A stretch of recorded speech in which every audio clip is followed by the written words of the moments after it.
97.5 The Fan.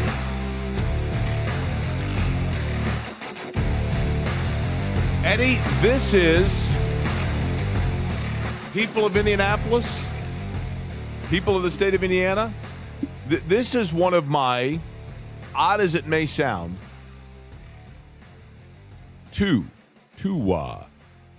one of my two favorite days of the year.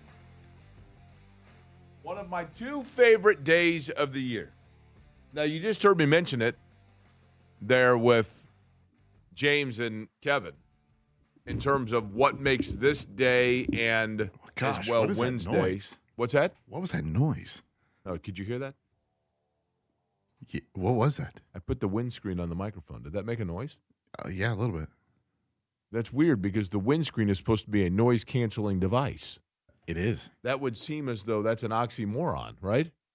It's an Jake. Thank you. One of my two favorite days of the year when it comes to sports talk radio, and I mean that sincerely. It's MLB Home Run Derby Day. Is this what you're talking about? It is that. When I was like a kid growing up, there were more of these, I believe. But it was always one of the proverbial sports trivia questions. What are the only days of the year where there are no sports being played amongst the four major sports? Now, I realize now the WNBA has emerged itself as one of the major sports, certainly in the sports summer calendar, no question. The World Cup is that, but in terms of major, year-round major sports, and I mean, I guess you would say of the men's sports, if we're being truthful, because that way you take the WNBA out of the equation. Although, are there WNBA games tonight? I know the Fever were in Las Vegas last night. We're going to get into that. But are there games tonight in the WNBA? Surely there are, correct? I'll double check. But I love the anomaly of the fact that this is one of the 2 days straddling the Major League Baseball All-Star Game where you do not have the NFL, you do not have Major League Baseball, you do not have the NBA, you do not have the NHL. And we'll find out from Eddie here in a second whether or not you have the WNBA this evening. Yeah, those games tonight. Oh, Seattle and Washington, right? No. That's a game? Huh? No. Okay. Chicago, New York. No, that was last night. Okay, what do we have? Today, 7 o'clock, USA Network. Maybe Sophie Cunningham makes an appearance, Jake, since she is one of their analysts. But the Los Angeles Sparks, they are facing the Atlanta Dream in Atlanta. And then on Peacock and NBCSN at 9 o'clock, it's the Lynx and Mercury. Okay. But I love this day because it gives us a chance to, honestly, summertime for me is so much fun because we can step outside the box a little bit of the nuances of the X's and O's. And I realize and I understand there are probably some people that are like, I'll check back with you once camp rolls around, which is in just a couple of weeks anyway. But I think this is the time when we can get into the brass tacks of who all of us are. I don't mean me and you. I mean just the people of Indy and the things aside from the games and the athletes and the strategies that make sports what they are. So all of that, to me, I think is fun, and I look forward to it. And there's a challenge with it as well. There is a challenge as well in the fact that when there are no sports, people ask me all the time, well, what do you come up with? Well, that's the fun of it. That's the fun of it, and we've got a show lined up today that I think is a combination of all of that, including we talked about the fact that camp is getting ready to get underway. Just a couple of weeks from now, the Colts will be reporting to Westfield for the final time to Grand Park in Westfield. 2 weeks from tomorrow. Maybe we should do some power rankings tomorrow, Jake. That's a good idea. What power ranking would you like to do?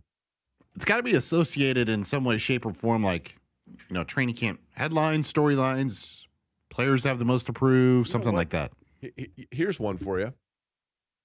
We can because we got plenty of time to get into the camp stuff. We could do a power ranking tomorrow in tribute to the Major League Baseball All-Star Game. I'm going to need you with some more energy on the power. Okay. I didn't sleep last night. We'll get into that. I didn't either, but okay. We will when we do the power, how's that? There We we do the go. power rankings tomorrow. We could do this one. The 5 most played out things in sports. The 5 most played out things, because I'm going to be honest with you. I think the home run derby, and I know this is unpopular opinion, and I know it's like, I'm not trying to be hot button, get the phone lines lit up deal. Who's your Mount Rushmore? High school basketball. Should it be one class? I'm not saying that when I say this. I think the home run derby is really played out. I know it's been around forever. When I think of home run derby, I think of the gloriously cheesy black and white television show from the late 50s, early 60s that I think was filmed at the old Wrigley Field in Los Angeles. Yes, there was a Wrigley Field in Los Angeles. And I don't even remember who the sportscaster was. And he'd say, today on Home Run Derby, it's Willie Mays and Mickey Mantle. And they'd play ball, and then they'd pitch them. And the opponent would sit up in the stand. Boy, he really got a hold of that one, didn't he? Yeah, I'd sure say he did there, Ron. That was a great hit. That was a great, because of the glorious cheesiness of it.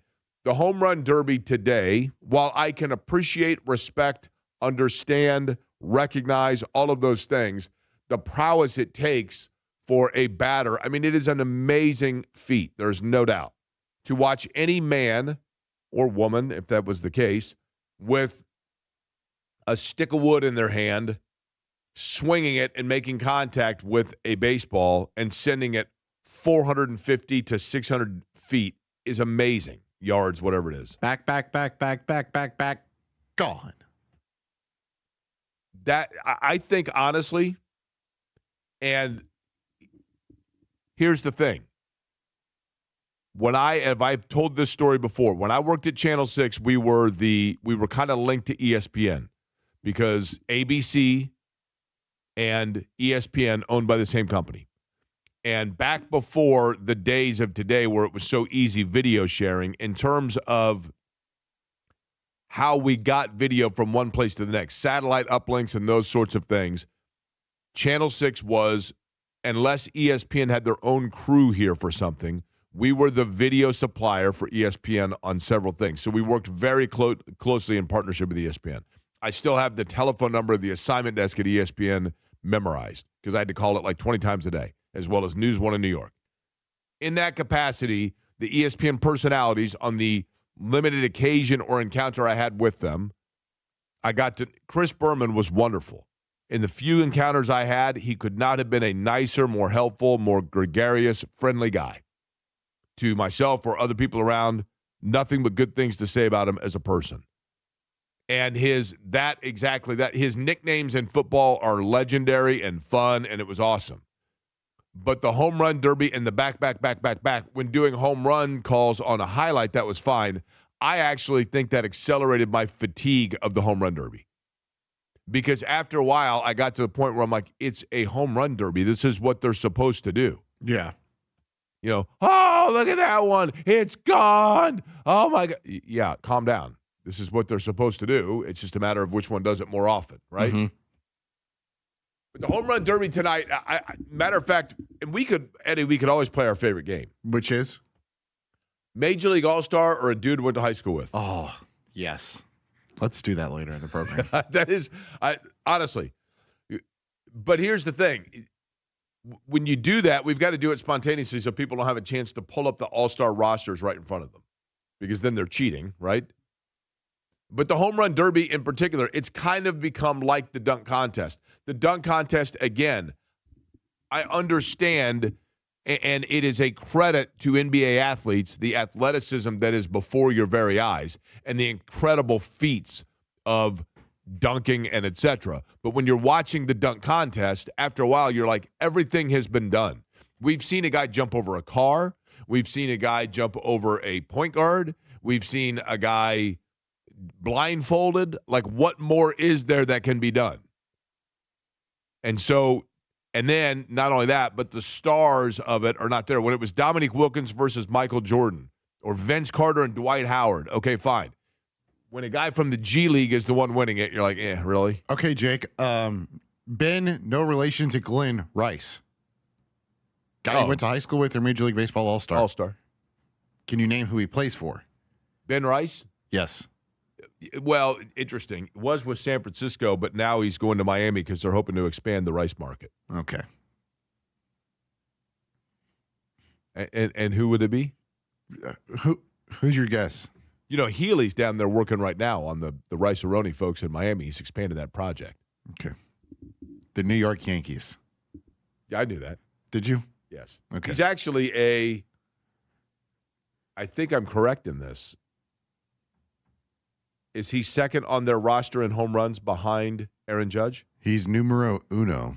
Yeah, okay. Because Judge has been out for like 3 weeks. That's right. Yeah, I was going to say. Dylan Dingler. Oh, you went to high school with him. I did not go to high school with the Dylan Dingler. Really? Dylan Dingler's a Diamondback. No. Okay. He is a Tiger.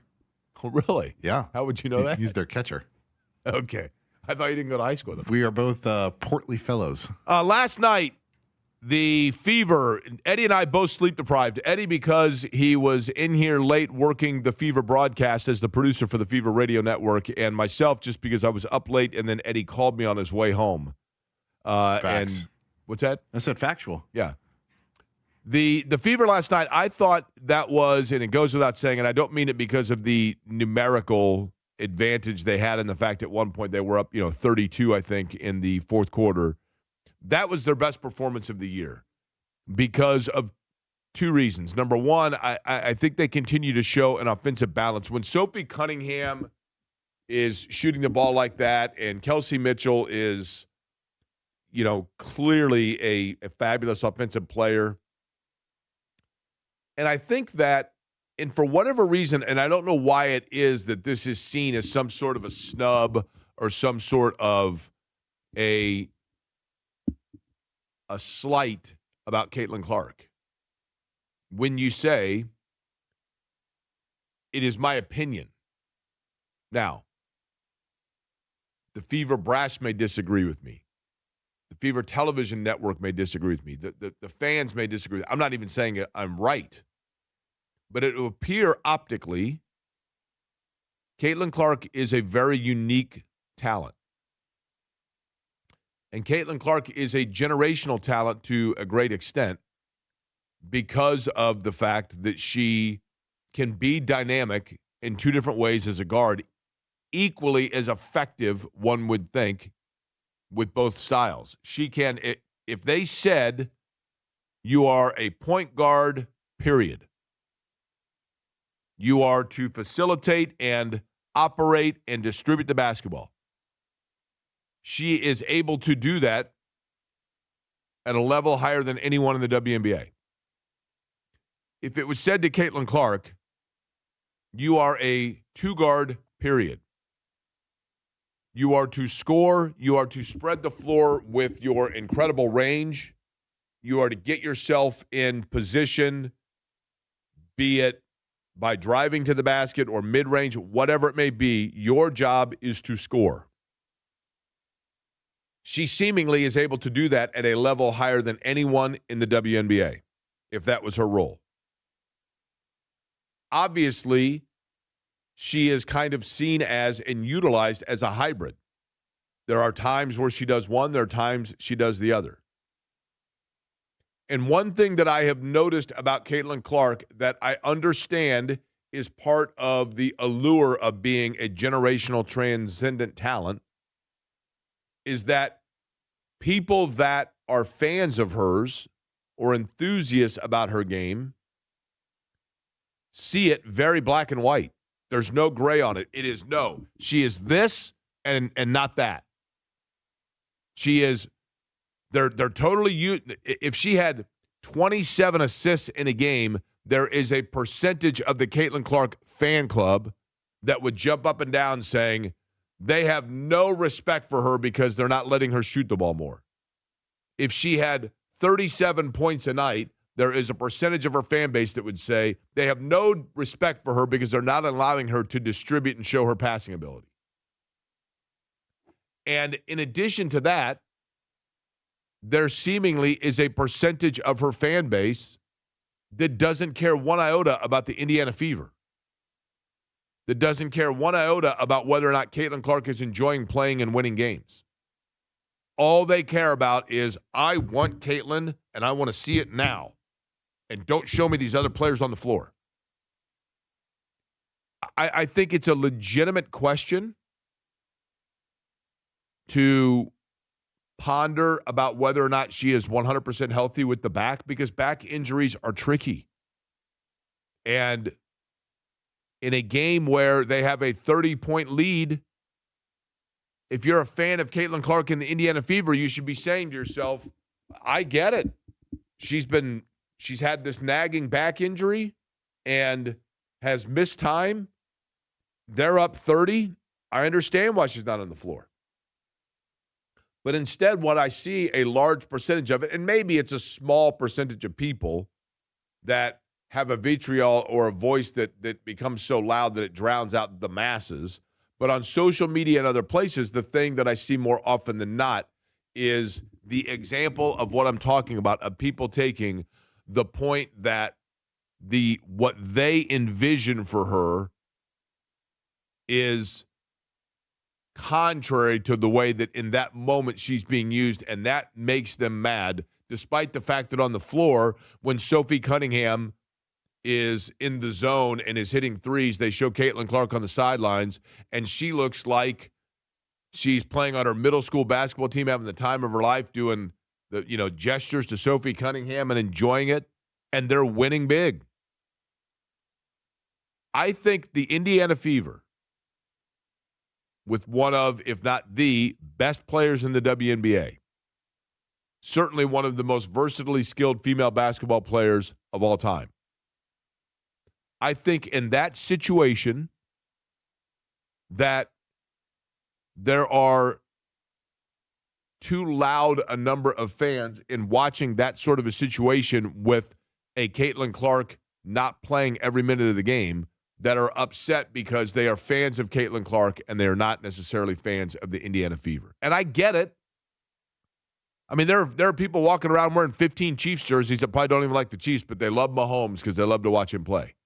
But the nature of that, I think, was teetering on, and I know I keep saying this, and I apologize for belaboring the same point.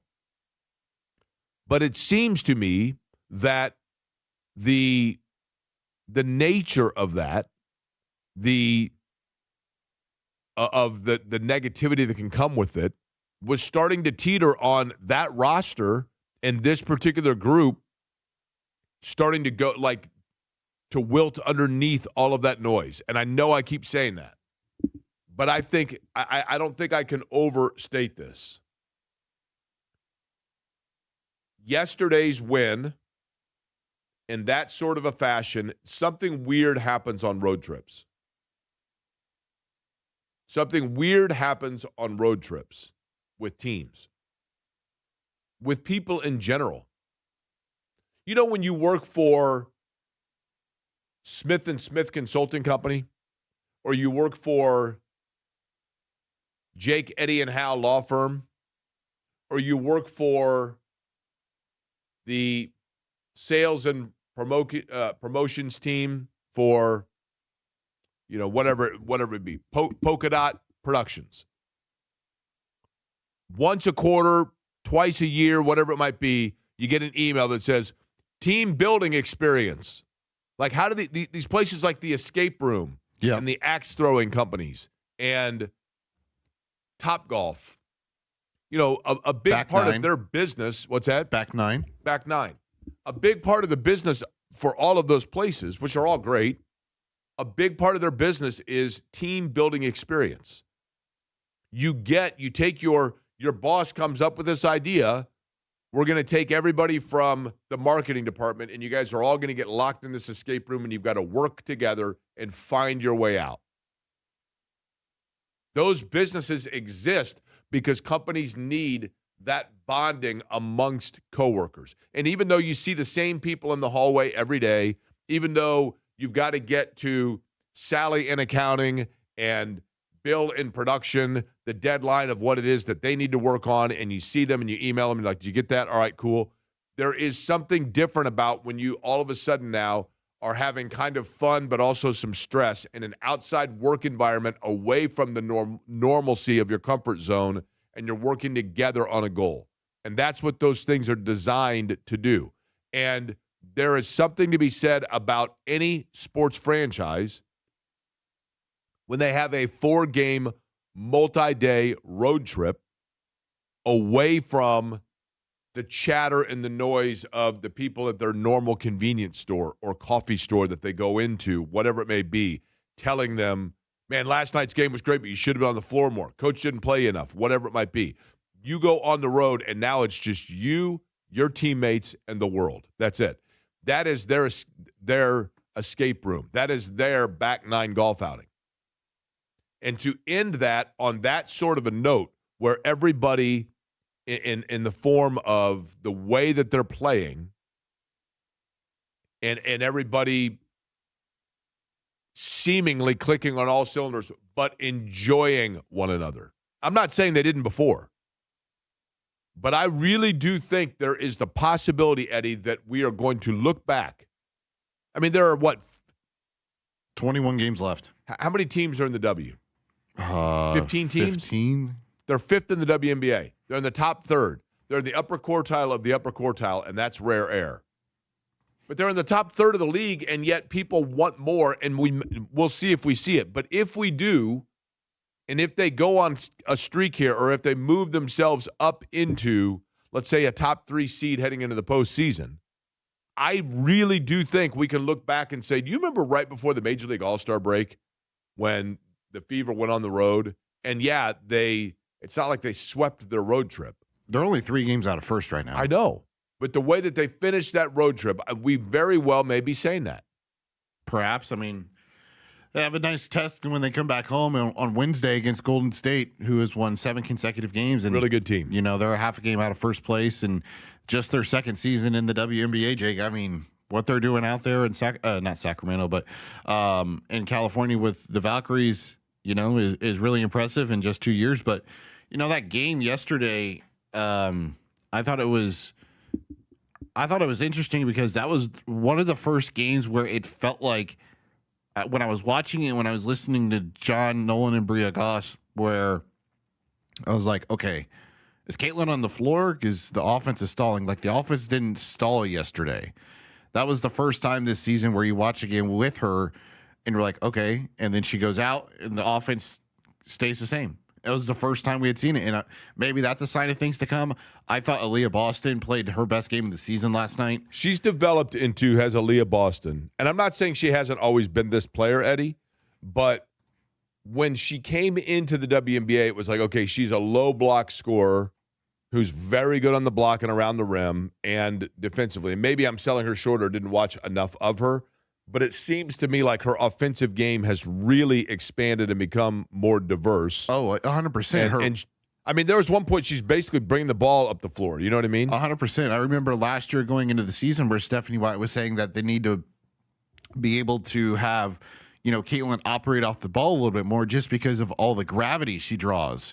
Because everyone's always focused on her. So it's going to open up the ability of other players because of all the attention that Caitlin Clark sees. And you're going to have to develop some players to be able to handle the basketball outside of just Kelsey Mitchell. And that has certainly been, you know, the recipe for success lately with Aaliyah Boston. And the other part, I mean, she is 27 of 59 on 3-pointers this year. I know. She leads the league, right? 46%. Yeah, she leads the league in 3-point percentage. Just coming into this season, she had 17 made threes in her career in the previous 3 years. So she clearly did a lot of work between the end of last year and the start of this year to expand her game, because I think when you're looking at the Fever, Jake, that she has the size of playing the center position, but in reality, with her skill set and the way that she can play, she is best suited at being your 4, and you need a rim-running big that can block shots, be athletic, get on the glass, clean it up, and it just seems like the Fever are starting to gel and getting it all, you know, together in the second half of the year so far. We have a lot to get to today. We got a big show unpacked, and I appreciate everybody for tuning in. Again, my name is Jake Corey. That's the voice of Eddie Garrison here, Corey and Company on 93.5 and 107.5 The Fan. Mike Chappell going to join us coming up 11 o'clock. We'll get into the final pieces, the final storylines that we're really honing in towards and looking at when it comes to Colts camp, because they report here, what did you say, 2 weeks from tomorrow, I believe, Eddie, is when the Colts get underway out at Grand Park in Westfield. We will be out there for a lot of those different broadcasts, and we will talk to Chap coming up at 11 o'clock today. Also, Pacers Summer League. We talked plenty about the fever here.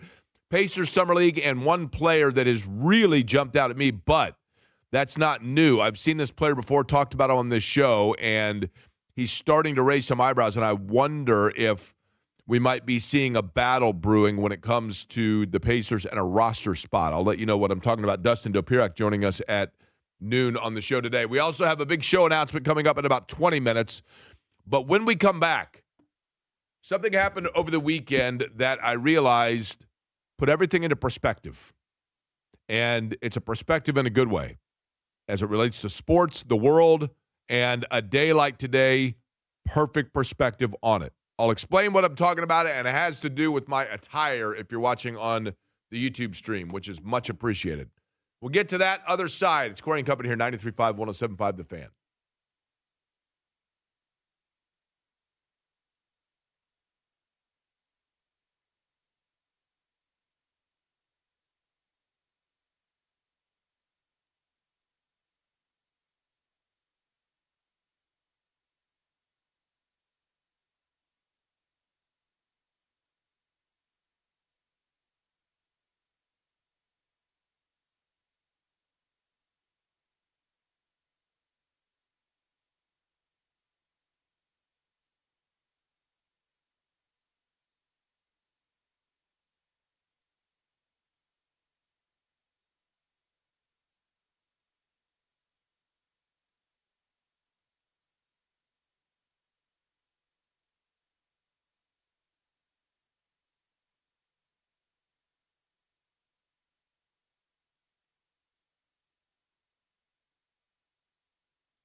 You're listening to Query and Company on 93.5 and 107.5 The Fan.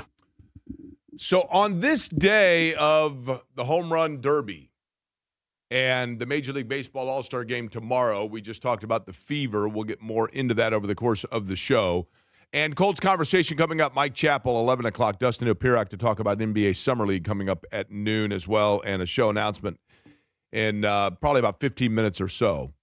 But open disclaimer, I think most people know this. I mean, I enjoy the game of baseball, and I, as a kid in particular, was a huge, rabid fan of baseball. Collected baseball cards, watched This Week in Baseball every single week, watched the Baseball Bunch with Johnny Bench, knew the stats, looked at the agate, the page every day in sports to track who was leading in the batting averages, all those things. But as I got older, baseball is one of those things that other things were going on, other sports were going on. The NFL became year-round. I was covering that. The Reds, who were my childhood National League team, have been kind of stuck in not mediocrity, but just have never gotten over the hump. In my mediocrity is fine. Yeah, I know, but say it how it is. They won the World Series when I was a senior in high school, and they had several bouts where it looked like they were going to contend in my adulthood. But last year, I know I've made a lot about this, but I reinvented myself to the game of baseball. Reintroduced myself to the game of baseball. And it was as though baseball reinvented itself to me by saying, here's what we now have to offer, which was probably the same as what it was for me back then. But I last year really got into the postseason by following the Blue Jays, which was the team in the American League that I had rooted for. And I got really into it. I watched every pitch. I loved it. I loved everything about it. And everything was reawakened in me.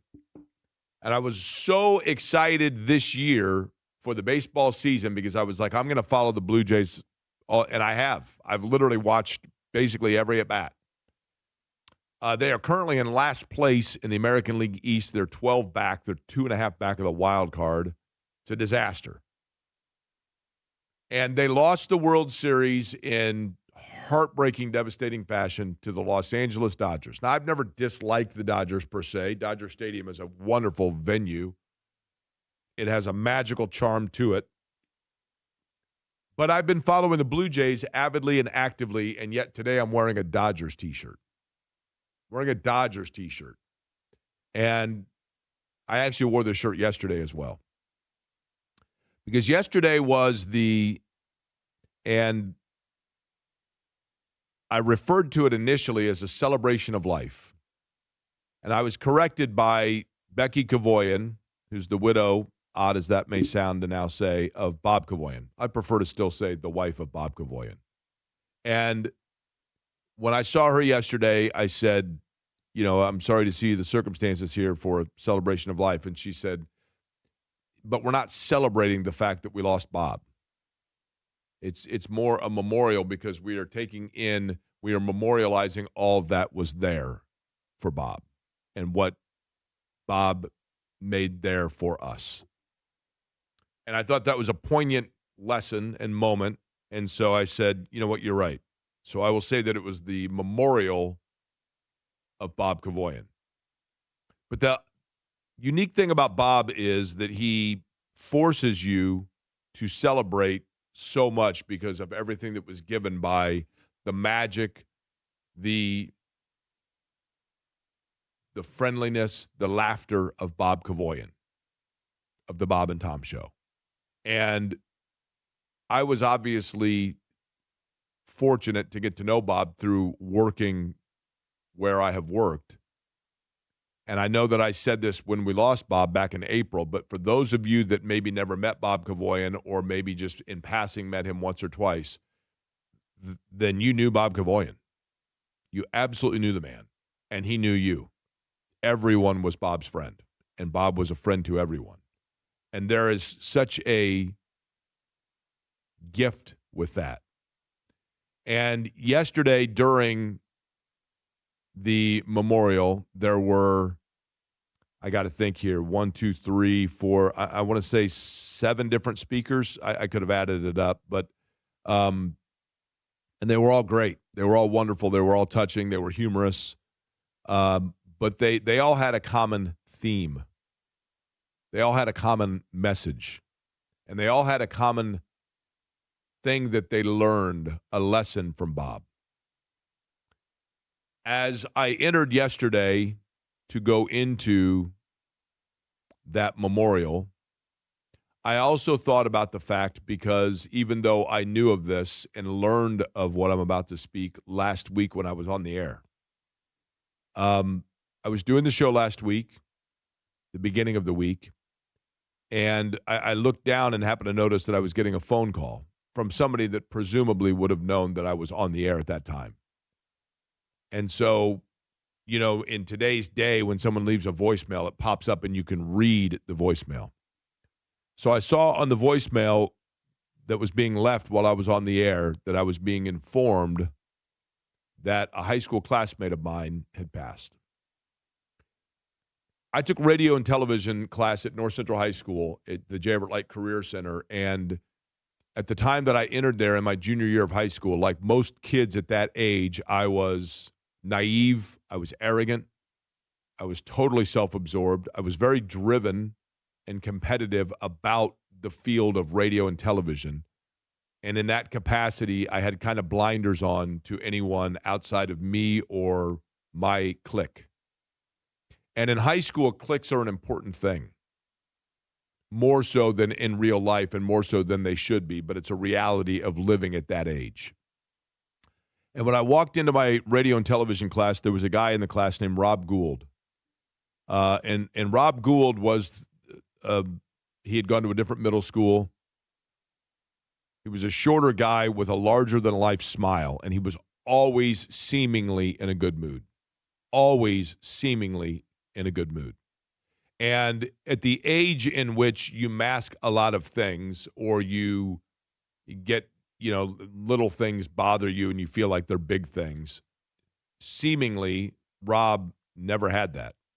And when I walked into class every day, this guy was, and I was, again, kind of arrogant and aloof, and Rob was not.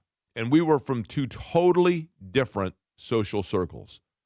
I don't know that I'd ever met him before that first day of school, my junior year of high school.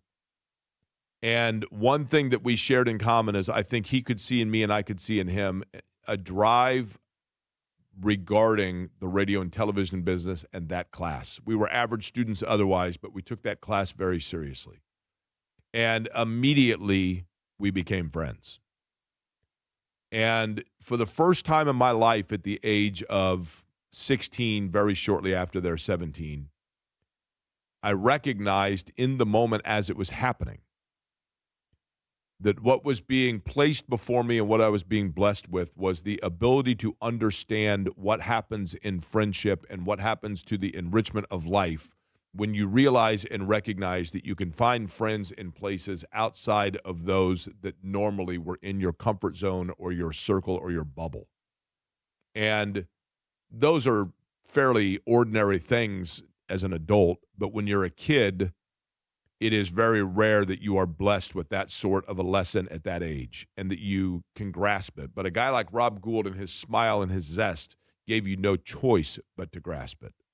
And we became very fast friends, probably unlikely of friends. And for that matter, there are probably a lot of people in his social circle or my social circle that were unaware of the friendship between the two of us, because we were kind of Monday through Friday buddies, but then on weekends we would do things when we had radio and television competitions to go to across the state. We would road trip together, and he had this incredible knowledge of music and passion for the Beatles and Crosby, Stills, and Nash and bands that I probably was relatively unaware of, and he knew their background and he knew the chords and why it all mixed together. And there was such a symbolism there of he understood, did Rob Gould, the ability for different chords and different instruments to come together to form perfect harmony.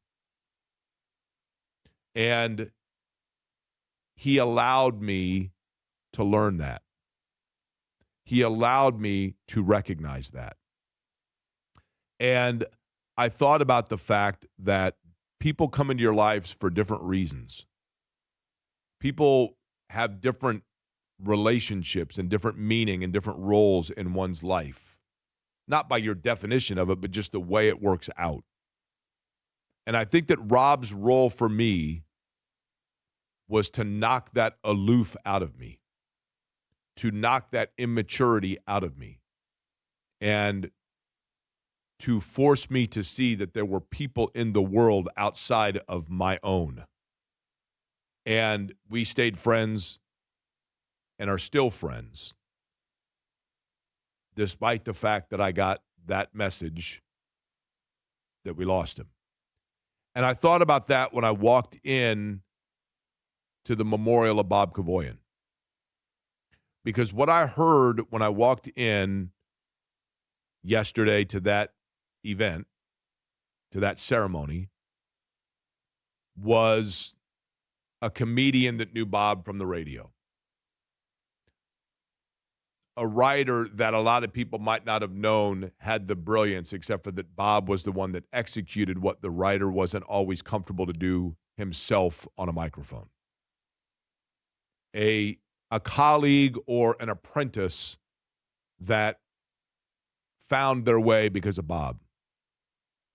A family member that saw the Bob that was away from the character, even though that was still similar to the character on the radio. And I saw a group of people that were talking about the fact that they were celebrating, even though it wasn't a celebration, the life and the lesson of somebody who made life better for people simply because he approached each and every day with, if I can just make someone laugh, then maybe their day might be a little bit better. And in doing that, what he actually was doing for a lot of people was saying, in this particular moment, in this particular day, you actually matter because I'm going to do something that's going to try to lift your day for you. And Rob Gould did that for me at an age where I most needed to learn it. And so Rob and Bob didn't know one another. They had a love for the Beatles. Both of them did. And I think that's because both of them were able to recognize that you can sometimes take two notes that otherwise independently don't have anything to do with one another. But when you put them together, it makes for a music that carries you through as a soundtrack on your life for a very long time. And it would be my hope that all of us can learn and execute a lesson from that. When we come back, we do have an announcement about the show that we're excited about. And Mike Chappell will join us coming up in about 15 minutes.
Hey there, Jake Quarry for Game Day Men's Health. Game Day Men's Health, guys, is here to get you back in the game. Whether it is that time of day where you just say to yourself, like, man, I could use a nap, or you look in the mirror and you think, what happened to the body I used to have? I got this spare tire here. I got visceral fat. It's stubborn. I can't get rid of it.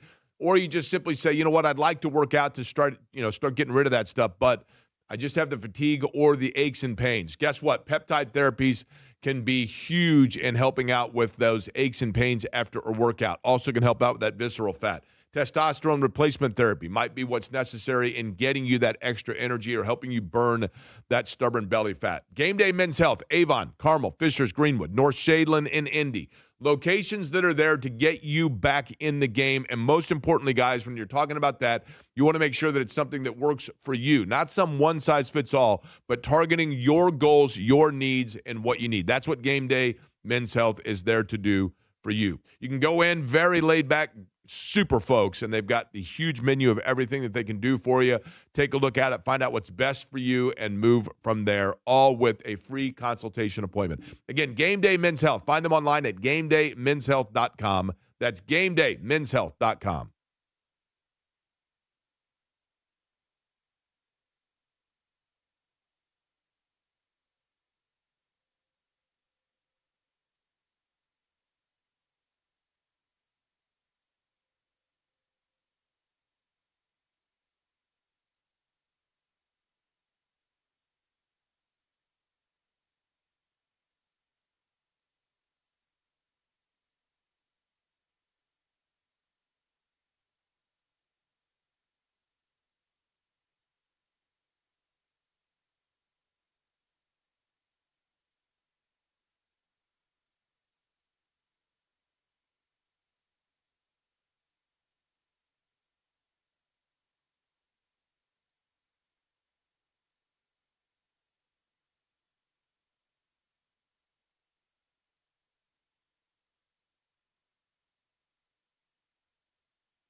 Query and Company on 93.5 and 107.5 The Fan. Now, Eddie, you had mentioned that you are sleep deprived today, correct? Yeah, just a little bit. Hold on. Are you sleep deprived or are you angry? That sounded like both. Sleep deprivation. It's a sleep deprivation Monday for Eddie Garrison. Is that correct? Yes. What are you looking at? How many hours here? I don't know if it's I think last night 5.5, but it's just kind of been like a stretch of days, because Fever played out west Wednesday, Thursday, so I was at the studio until 1, back up at 7 a.m. So it's cumulative. Yeah. Did you? This is kind of a personal question. I realize it.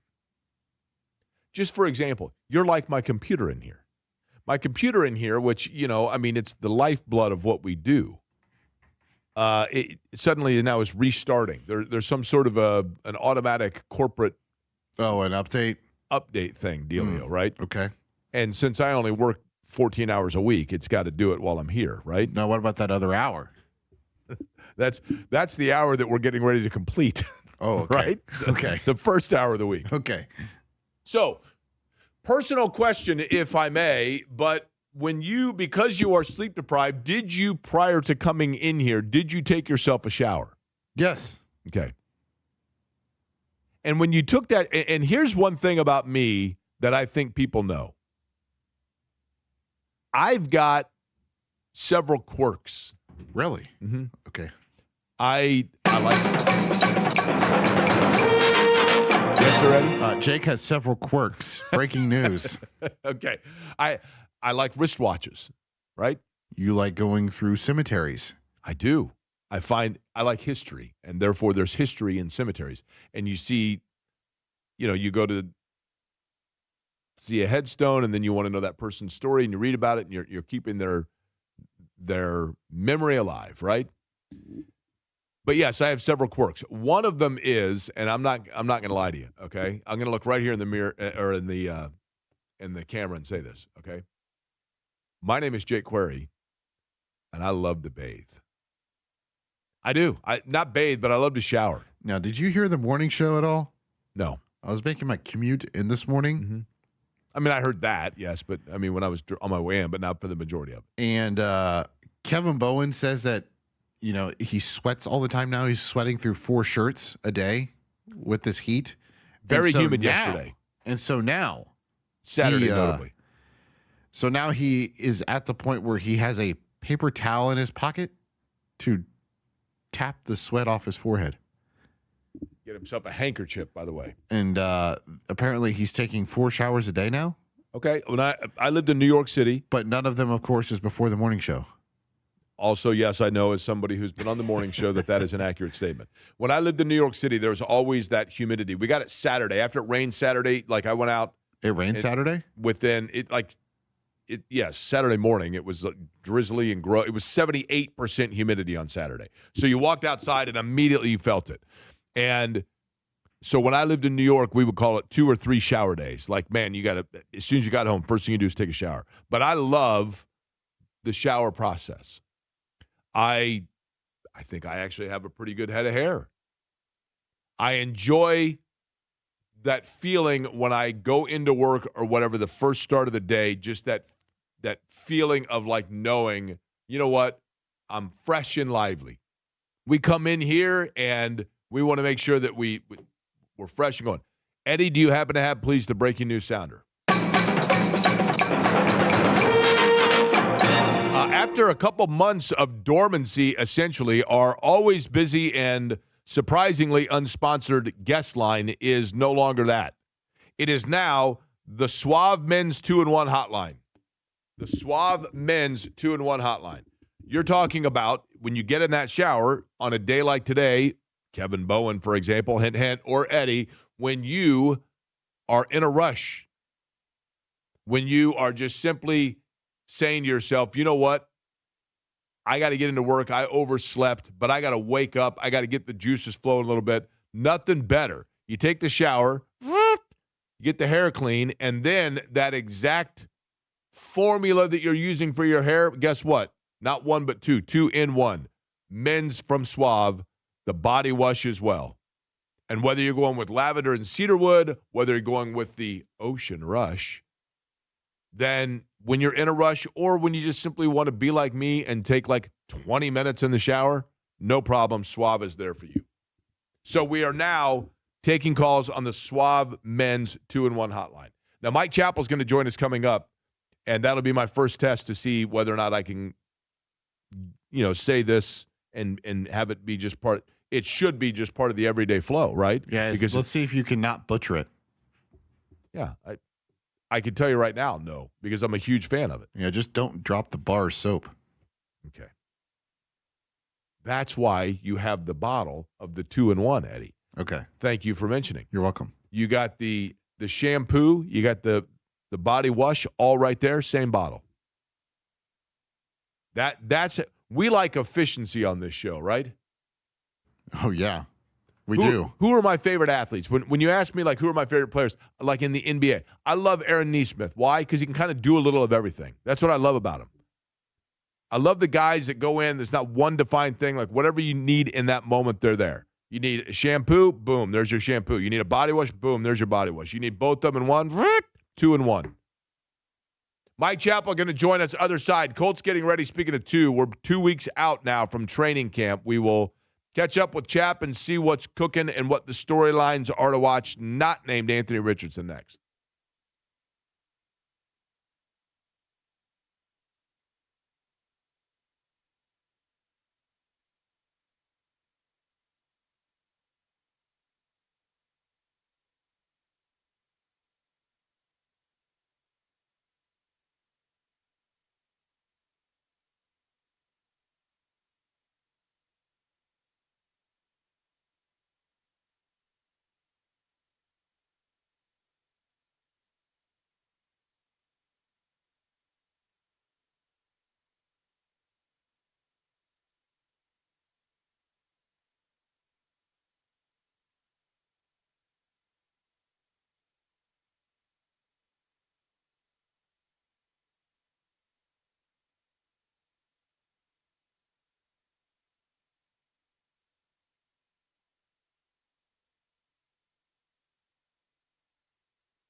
This is Query and Company on 93.5 and 107.5 The Fan. I feel like I'm back at the Dome. Me too. George Wansley just scored on a 4-yard touchdown, cutting the Dolphins' lead to 38-14. Right? The problem with the Colts forever, I mean, they've finally updated it, but it's got to be the only NFL franchise where, like, George Wansley, Eric Dickerson, Marshall Faulk, Edgerrin James, and Joseph Adai all heard the same songs when they scored touchdowns, right? I think Andrew Luck, too. Browning Nagel just completed a 7-yard out to Jesse Hester, and Todd Rundgren is playing overhead. Joining us now, a guy that heard plenty well, I shouldn't even say that. That was the touchdown song of the Colts, meaning that he didn't hear it often for the first half decade that they were here. But he joins us now as the very first guest on the Suave Men's 2-in-1 hotline. Mike Chappell, the always hygienic and fresh-smelling Mike Chappell, joining us on the program. Chap, 2 weeks from tomorrow, is that right, when things get underway? Yeah, it's amazing how quick the 28th, the players report, and then the first practice on the 29th. The first few practices are kind of light. But yeah, it's just, I don't know whether it's because I'm getting older and time goes quicker, but man, it's just, it flies by. And, again, as we've talked about the last one in Westfield, so fans ought to, take advantage of this last great opportunity to watch the team. I think part of it, too, Mike, let's be real, is the fact that, unlike the earlier years when the Colts were here, I mean, the NFL is a year-round product now, right? So there is always something to report on them about, and their summer vacation, quote unquote, it's like year-round school, right? Instead of the whole summer off, you get 6 weeks because then you get 2 weeks off here and a week off there, and the calendar is just spread out so much more with the NFL than it once was, right? Well, and that tells you the marketing behemoth that the NFL is. Yep. The only real downtime is like when they're done with OTAs in mid-July until the start of training camp. For the most part, all you hear during that time is that a player got arrested for whatever. Right. So what I've always done since I've was at the Star for a long time was I'd take my 4-week vacation in that block, because it's a downtime, and you can post content about whatever, Alec Pierce coming back or the lineman, whatever. But this is the time, because that once you get to camp, when you're a guy that's out there all the time, a beat guy, so to speak, you're busy through January. You get the bye week and all that, but you're busy the whole time. So I've learned a long time ago that when it's quiet, stay quiet, because it doesn't stay quiet for long. I remember one year, I think it was right around now, camp maybe had just started or was just about to start, and I won't say his name just in case there was not like a conviction. I don't want like some legal aspect coming after me, but the Colts had a young rookie from Oregon, I think it was, that ripped his shirt off and was starting to fight people in tiki bobs and got arrested for it. It was right before camp began, and I think he made it like a week into camp. Typically, you probably should at least wait till you've signed the contract before you start fighting people at tiki bobs, right? Yeah, that one doesn't spring to mind. But no, that's when you're the coach and GM, the one thing you don't want to hear is have a phone call. Right. Because it's probably not going to be good. And then you're dealing with what level of badness is it? So, yeah, it's the players. Again, players don't get away. They taper down a little, but everybody we talk to the last day of OTAs, it's, you take a day or two off, and then you still incorporate workout, because once you get here, you get 2 or 3 days of acclimation and kind of working up, and then you go at it, and it's just, Rick Ventura and I, we always laugh, because back at Anderson in the early times, training camp was a bitch. Yep. I mean, there was one year they went to camp like July 6th. It might have been the Mexico City season where they went the Hall of Fame game, whatever Hall of Fame game preseason, whatever it was. But now it's just not. And so when you get there, you can't spend 10 days getting players up to speed condition wise and all that. That's why and the players that don't take care of it are the players that have hamstrings that happen the first week of camp and they linger. Well, and Chap, isn't part of that, there was a time where training camp for the NFL, I mean, for any team, not just the Colts, I mean, all the way back to like the Junction Boys with Bear Bryant from a college standpoint, the two-a-days and being out in the sun and basically like water hose breaks. I mean, I'm being a little exaggerant there, but part of that original design was everybody was getting in shape. Everybody was working off, that was the start of it.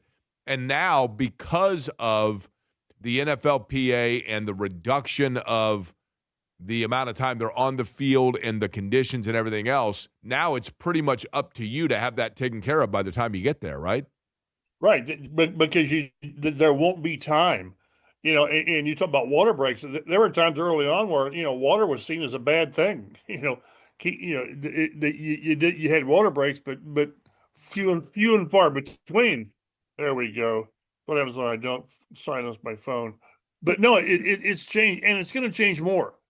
The next agreement they have, which will probably be to going to 18 games, they've talked about, they've floated these balloons about how they're going to alter the offseason for players. They've talked about getting rid of the offseason program, maybe have, I don't know, 10 days to where you've got them in. But, I think the time where we have the 4 or 5 week offseason program with the OTAs and all that will be gone and largely gone. And then they'll go to camp earlier to where then you'll have a ramp up period, a much longer training camp, which will be in lieu of the offseason work. So everything that the league and the NFLPA has done, which I understand, it has lessened how often players are required to be around the team and coaches can have contact, because once they're done with OTAs, you're not supposed, coaches are not, if you see a player, you can say, hey, how you doing? You're not supposed to talk football.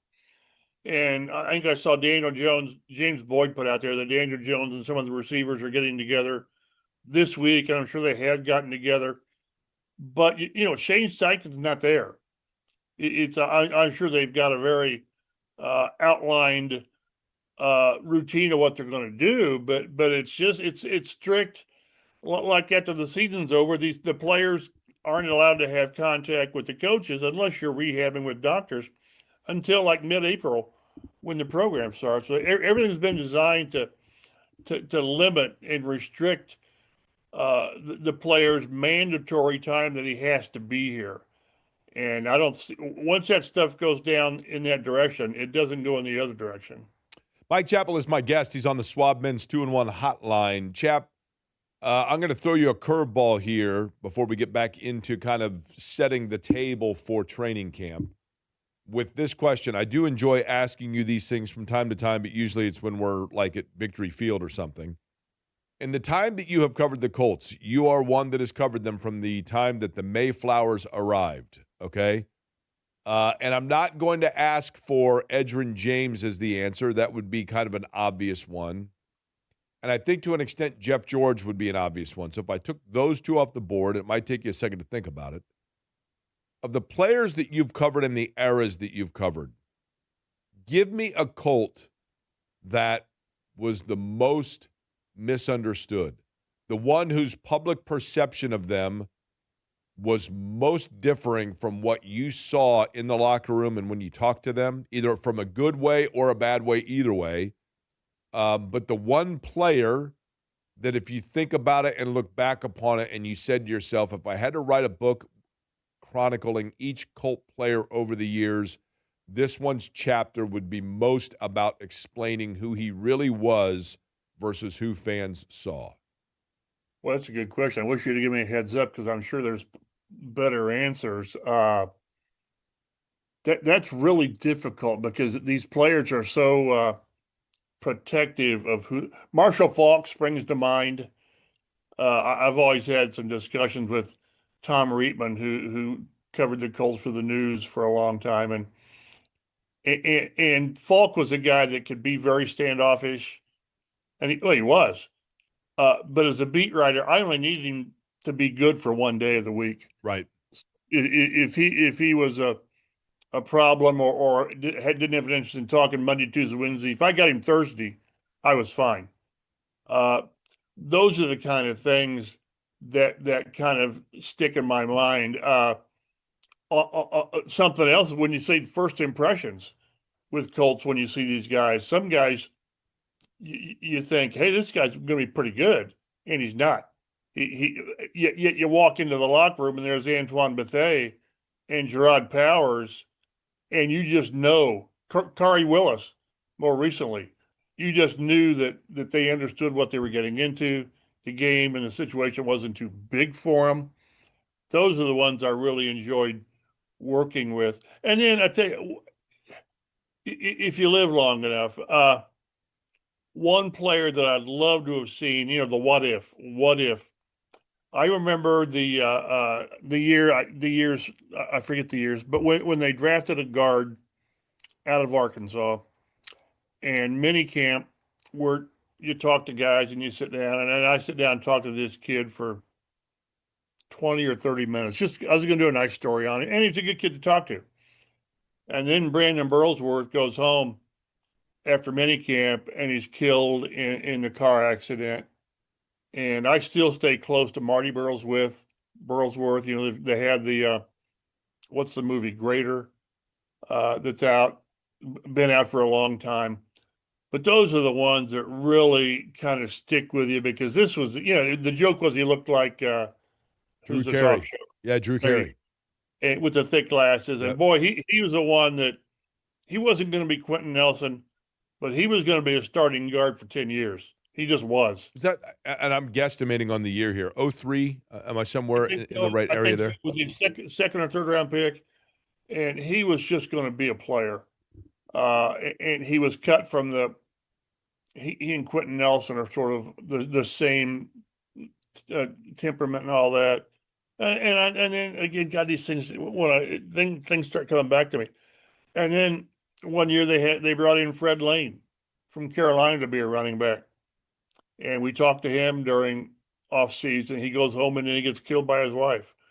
So it's just a lot of things. But the thing that you mentioned, again, the Jeff George thing, he was polarizing. And Dickerson was, holy smokes. For those of us who thought that they paired a young running back with Eric Dickerson, that was never going to work. So kind of like Andrew Luck and Trent Richardson. Maybe one of the worst trades in franchise history was Trent Richardson, and put Fred Young there, because it took 2 first-round picks to get Fred Young here. And the joke was always it was 2 first-round draft picks, 1 for each D in his first name. And here's the thing about Fred Young when they traded for him out of Seattle. By the way, Brandon Burlsworth, 1999. Mike Chappell, yeah, my guest. The years run together, yeah. Yeah, Suave Men's 2-in-1 hotline where you can hear Chap's voice. Chap, Fred Young, when they made that trade and he came in from Seattle, they gave up 2 first-rounders and they got 1 shoulder. That was the problem, right? He was basically damaged goods by the time he got here. I think it was a hip. Was it hip? I think he had a bad hip. Yeah. And Rick Venturi just shook his head, because they knew. The doctors knew. They told him, "Hey, this guy's got this, and you might get a year or 2." They were told. I've been told by people I trust that they knew they were getting damaged goods, but they did it anyway. And like I say, there's a lot of bad things that happened and went on, and the 2000s and the Luck years, early years, sort of overshadowed that. But with any franchise, you got the good and the bad, and with this particular group, Chap, and I've made mention of this before on the show, but I remember talking to, I think it might have been Reggie Wayne when I did radio shows with Reggie Wayne. And he told a story about being at the Pro Bowl back when it was in Hawaii. And, all the players are there and guys are there. And, of course, these guys all know each other from college and different, they've all been around each other enough. So they're in the pool, their families are there, and they're all staying at, the Howard Johnsons of Honolulu or whatever. And everybody's kind of horsing around, and Manning comes around the corner at the pool area. And Reggie Wayne told me, he said, literally, like you could tell, everyone kind of stopped for a split second. and then Manning picked up a water gun or something and joined in the hijinks, and then everybody resumed back to normal activity. But they had to see what Manning's demeanor was because he had that aura of leadership about him. And you could see that in the locker room when I would cover the Colts and I'd be in the locker room and Manning would round the corner on the Wednesdays that he'd talk. He'd round the corner, and the locker room just kind of there was an aura about it where you could tell that he was the alpha. It was undeniable. And I think Luck had that to an extent, not to the same level that Manning did, but Luck had an aw shucks level of respect from his teammates. Do you feel that Daniel Jones, do you still feel and sense that same vibe when Daniel Jones walks through that locker room? No, I guess because he's not been here nearly as long. And I don't get the impression from the times I've been around him that he's the kind of quarterback that grabs a teammate by the collar and says, listen, dummy, get your act together. Quit coming in 10 minutes late. But that's just because I've not been around him as long. And I think you're right about Andrew Luck, that he now it's difficult to compare anybody with Peyton Manning. Right. And the level of obsession that those players, I'm sure Tom Brady was the same way. I'm guessing maybe Matthew Stafford might be like that, but yeah, you're right. When you need to know how the guy is that day to know how the room's going to be, you got a unique person. I think Bill Pulliam was that way. I know Bill Pulliam was that way in their front office. What kind of mood's Bill in today? And it sets the tone for I'd hate to drive to work not knowing how my day is going to be because I don't know how this guy, what kind of mood he's in. So, but again, it takes, I've been talking to Adam Vinatieri the last couple of weeks and all this, and those players that are at that level, Hall of Fame and the best at what they do, they have zero tolerance for mistakes, for imperfection. And it can be sometimes a detriment, but more times than not, it's not. Because you lift the people around. The great players, you can be the best player in the league, but if you don't make your teammates better, then you're not doing what you really need to do. Well, you know what's Peyton, go ahead. Go ahead. Well, I was going to say, Peyton was the guy that and Luck, they lifted players around him, and that's how you know you've got a great player. Chap, what is always will be interesting to me, and maybe this number varies, but let me ask you, because you've covered now 42 of these teams or whatever it is, 43 of them, whatever it may be, okay? If you have a 53-man roster, and I know those last couple of them kind of fluctuate back and forth, but so we'll say 50, okay? Of the 50 guys on an NFL roster that are getting routine reps, be it special teams or regular players, whatever it might be, of the 50 guys, what would you say is the breakdown between the number of players on the roster that are there because they have a God-given ability and they are just such elite athletes that this was always kind of going to be the fait accompli of the way that their fate was? And what percent of them are guys that are there because they are so overly obsessed with perfection and going about it the right way that their work ethic was such that, yes, they had natural ability, but it was the obsessive nature of learning and mastering the craft that got them there? A high percentage. If you're not obsessed at some level with this job, I don't know how you compete, because everybody, for the most part, everybody in that locker room is in the top whatever percent of talent. And they've been the greatest player of their, you know what I mean? Like, they're you take the fifth wide receiver off the Arizona Cardinals. There are 6 guys in a sports bar right now talking about how that guy lit them up when they were in the 8th grade, right? Yeah, and they did that in the 9th grade and as a senior and in college, because they're that good. But I think the guys that make it sometimes, those guys not in the top 25 but in the bottom 10 or 15, is they just have the whether it's a chip on their shoulder or I keep thinking of like a Scott Radisick, people like that. Who weren't the most talented, but they just had it in their DNA that they were going to work their ass off. Maybe we're going to see that with some players this year. Caden Curry, and a lot of it, more so than what you're talking about, and this is from the 2000s, it's how do you fit? Okay, you're not one of those elite with that group, gosh, 12, 15 players, because there were that many that were that good. But how do you fit? And I don't mean this as a detriment at all, but Gary Brackett was perfect, time and place. He was a perfect fit, undersized and sort of disregarded, but he came here and he was a perfect fit for Dungy's defense. Cato June, for crying out loud, a safety at Michigan, and he turns into a all-pro linebacker. He was here for 4 years, and the worst record was 12-4 for crying out loud. So I see people in that locker room all the time, and they're just elite, but they don't have the commitment. They're sort of just happy to be here. And sometimes, I'm not mentioning names, the guys in the press room know some of them who I'm talking about, but they're just, I made it, I'm here. And then 2 or 3 years later, they're gone. And then a guy, boy, here we go. Jack Doyle.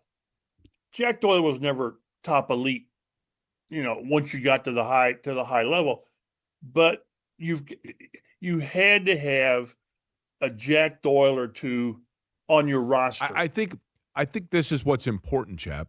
Mike Chappell's my guest, by the way. CBS 4, WXIN, Fox 59, of course, where you can read and see his work. I think, Chap, the thing that's important for any locker room, you need at least one of the following two guys. You need the guy that's going to be the one that does grab somebody by the collar and says, get your act together, right?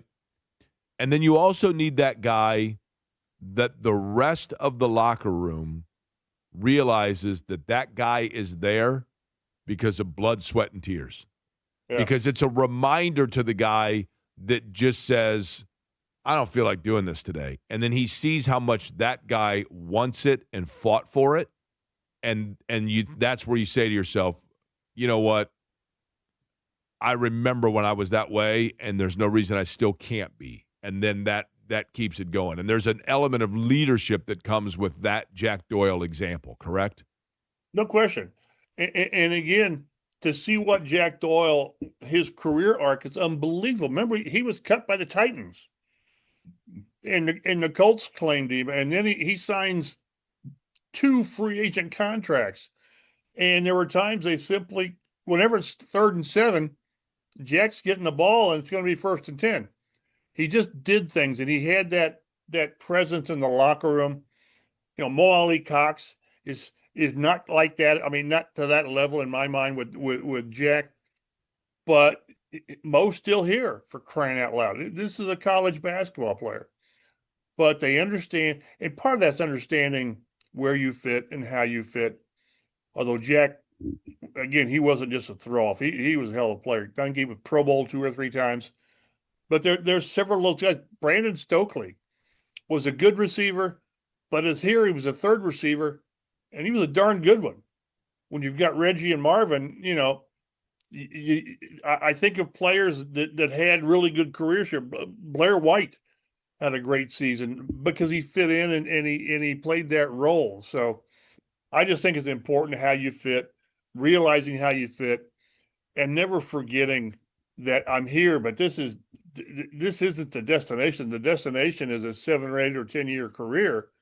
And the guy, because I think if you don't have that in your DNA, I'm a physical freak, but doggone it, I've got to work. If you don't have that in you, when you get here, I don't think all of a sudden you flip a switch. And there's a lot of players. Okay. Some of them are still here that don't have that DNA. Last question, Chap. You ready? Yep. September 20th, I believe it is. The Colts are going to be in Arrowhead. They're taking on the Chiefs in Arrowhead. I think that's right. But either way, so week 2, or early in the year, okay, hypothetically here. Colts are on the road. September 20th. Okay, so September 20th, they're on the road. Daniel Jones, and we're not going to say that he gets hurt. He's back, whatever. But Daniel Jones loses a contact lens, and he has to go into the locker room, and they can't find his contact lens. And so as a result, they send him to the lens crafters in Olathe, and he gets an Uber to go do it. So he's going to miss 3 series because he's got to go to the lens crafters. So while he's gone, I'm listening to the game, and Matt Taylor is saying Daniel Jones is on his way to lens crafters, and so as a result, the Colts are back out on the field. Who is the man that takes the snap? God, I wish my head tells me it'll be Anthony Richardson. Okay. But I've been out there saying that they need to part ways with him. I understand. I'll say Anthony Richardson. Okay. If Anthony Richardson is on this roster at the end of August, he has got to be your backup, or else why the heck is he here? I understood. I get it. I mean, part of it is where you invested, right? I totally get it. Yeah, and he physically gives him the best chance to win short term, keep things going in a game. Will somebody offer a trade, a 6th round pick after the Colts pay that roster bonus of $4 million?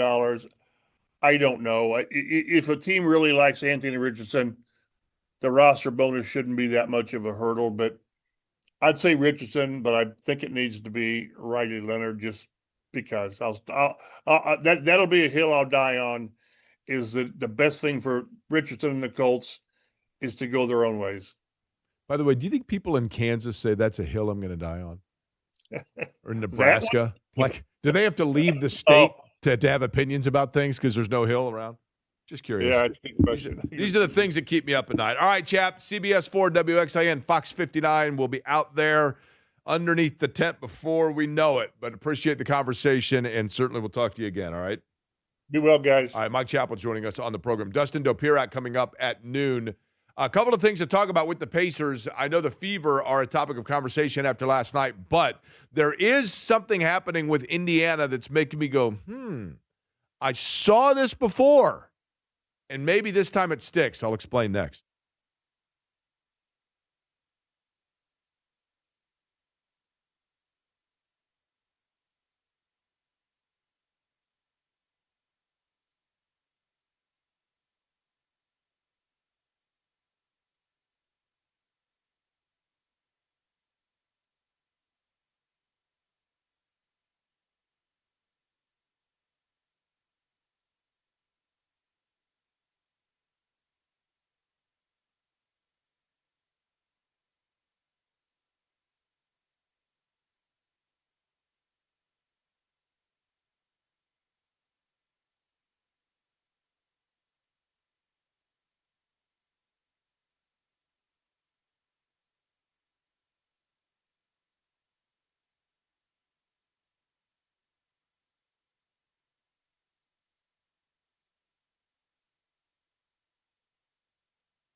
is Query and Company on 93.5 and 107.5 Now, The we've Fan. got, Eddie, we've got tickets to give away.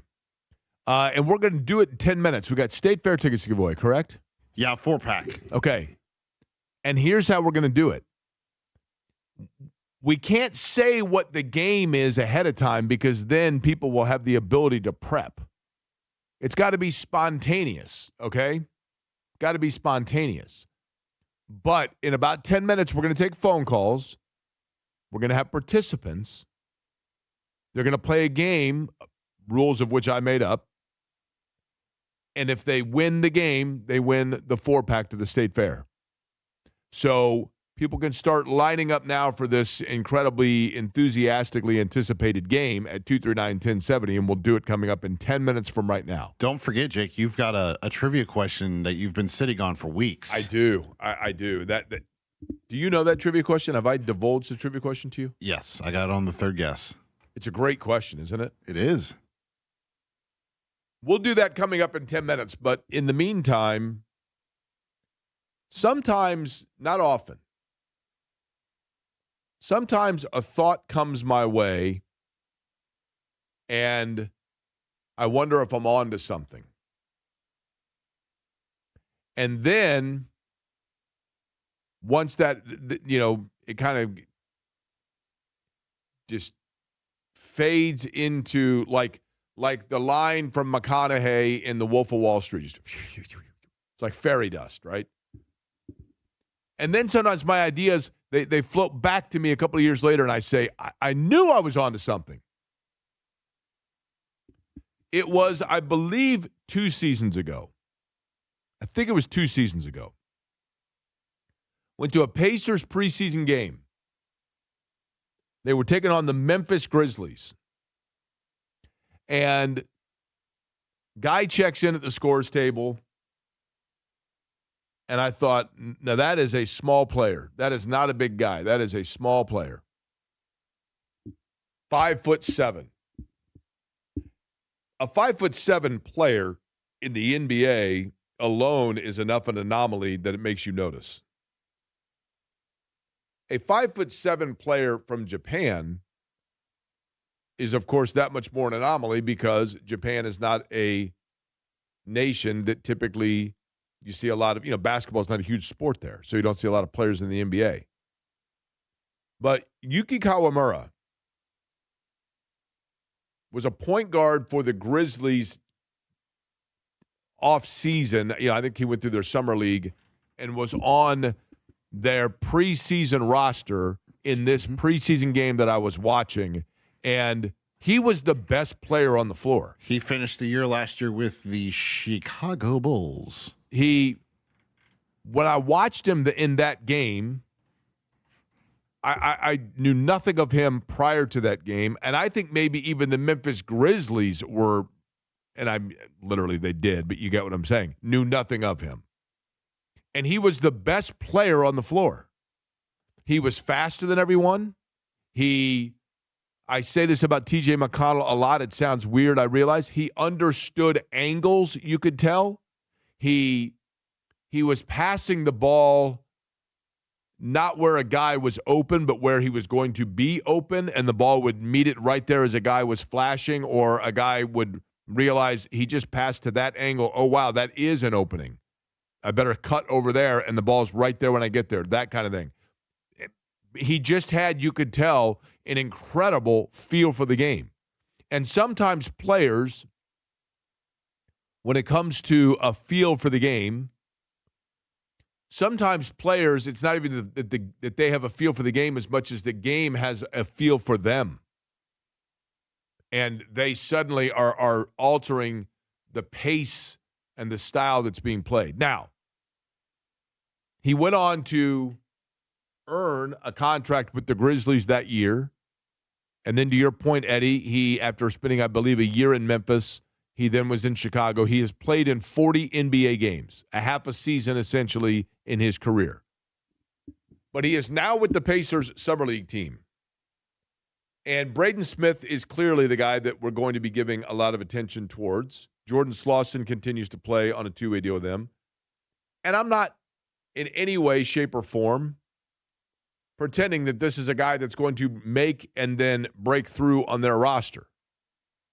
That would be ill-advised of me.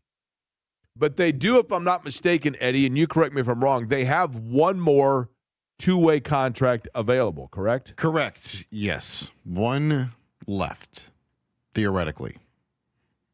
And there, I do wonder if by chance if he doesn't earn that. Because Rick Carlisle has spoken very favorably of him. It is not a position, admittedly, where they have great need. They do have some depth there. And Braden Smith is already one that they've signed on one of those two-way deals, obviously, after drafting him. And Kobe Brown. And Kobe Brown just got one as well, yep. Mm-hmm. So I think he's intriguing, though. I'm telling you, have you watched him play much? Yes. Yeah, I watched him draw an 8-second violation against the 76ers on Saturday. That was nuts. An 8-second violation. Yeah. Can you expand on the 8-second violation? You get the ball across half court in 8 seconds? It's no longer a 10-second violation? I thought it was 8 in the NBA. Is it 8 in the NBA? That may be right. You don't see it a lot, right? I thought it was 10. It's 8. Is it 8? Mm-hmm. Why did I think it was 10? Is it 10 in college? I mean, I think so. You literally and then again, I know that you get 10 seconds from the time that the ball is presented to you to shoot a free throw, and unless it's Giannis, right? Even though I actually, my thought on that, I'm like, actually, when Giannis gets the ball, everybody starts, as soon as he gets it, everybody goes, 1. I'm like, no, you got to wait a second. And then 1. Because he shoots the ball. Everybody's like, you shot it at 10.5 seconds. I'm like, well, that was actually 9.5 seconds then. I'm excited about our game. Have people called in already? Yeah, we got a trio of callers. 3 of them. 239-1070 is the telephone number. I'm concerned, though, because I don't know what game it is. I'm just going to make it up. This is what I do, Eddie. I make stuff up, right? Glad you finally admit that publicly. I make stuff up on the fly, and then afterwards we say, we should have had a meeting about that, right? That's how it always turns out. Always.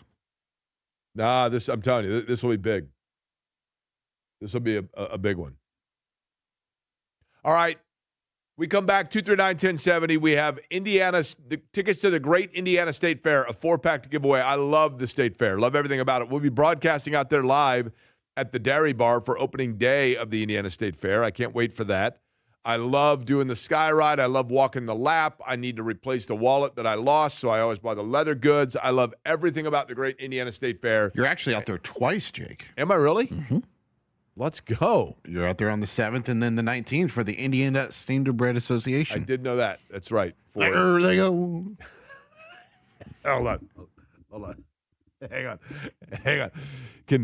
This is we played last year several horse racing events throughout the state of Indiana leading up into the Derby, the Breeders' Cup, I think is what it's. The Standardbred Sire Fair Circuit. The Sire Fair Circuit, yes. And the gentleman that does the start of the race, instead of saying like in the green flag flies and the 110th running of the Indianapolis 500 is underway into turn number 1, the guy just says, there they go. But Eddie, could you again impersonate that, please? There they go. I think often trotting. I think last year he graded your impersonation, did he not? He did. Yes, he did. What grade did he give you? I think he gave me a B. Okay. Well, I'm going to give somebody an A in terms of the game that we're going to play next. But you got to call in 239-1070. We will play until we get a winner for the 4-pack to the Indiana State Fair. We'll do it other side.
Hey there, Jake Quarry for Chicago's Pizza. 19 locations in central Indiana, 26 of them statewide. And the time is right now. The window is open for you to get and enjoy a Chicago's Pizza lunch buffet. Think about the pizza right now as you're thinking about it. And I know you're saying, you know what, Jake, you're going to describe that warm melting cheese right over that tomato sauce and that perfect crust that was handmade this morning, whether it's traditional or deep dish, and the breadsticks. Fresh hand-rolled breadsticks right there made every single day. And you're saying to yourself, Jake, I know that you're going to tell me about that, but it's hot outside. And the warm food, you know what then? Think about the crisp cool of the ice of the salad bar, all the fixings on the salad bar, all the dressings that you could want, and you can go back and forth. Salad bar, pizza, pizza, salad bar. That's the beauty of the lunch buffet. You get all of that and a soft drink for a price that is going to be better than what you're going to pay across the street at a place that later you're going to forget about within an hour. Chicago's pizza is so good, you're probably going to think to yourself, you know what, I should get the family meal deal as well tonight, 2 medium, 1-topping pizzas and breadsticks for just $25. Chicago's Pizza Lunch Buffet, now until 1:30 today, and you can always enjoy it at any of their 19 Central Indiana locations, 26 across the state of Indiana, chicagospizza.com.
Hey there, Jake Quarry for Love Heating and Air. Love-HVAC.com is the website for the official Heil Heating and Cooling dealer, Love Heating and Air.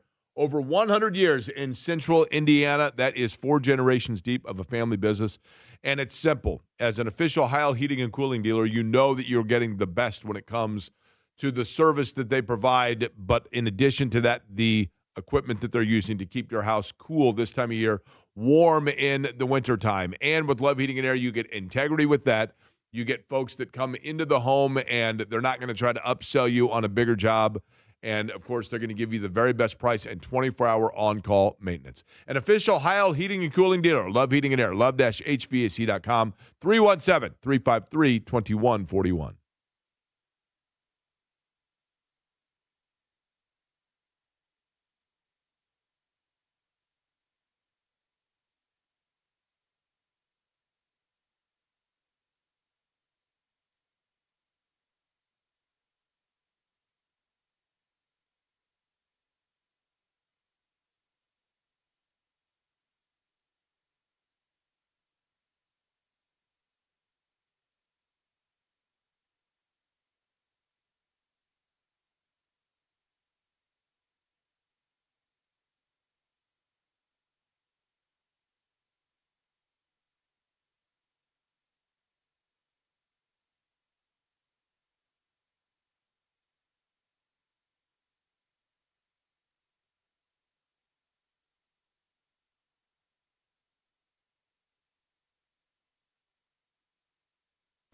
Query and Company on 93.5 and 107.5 The Fan.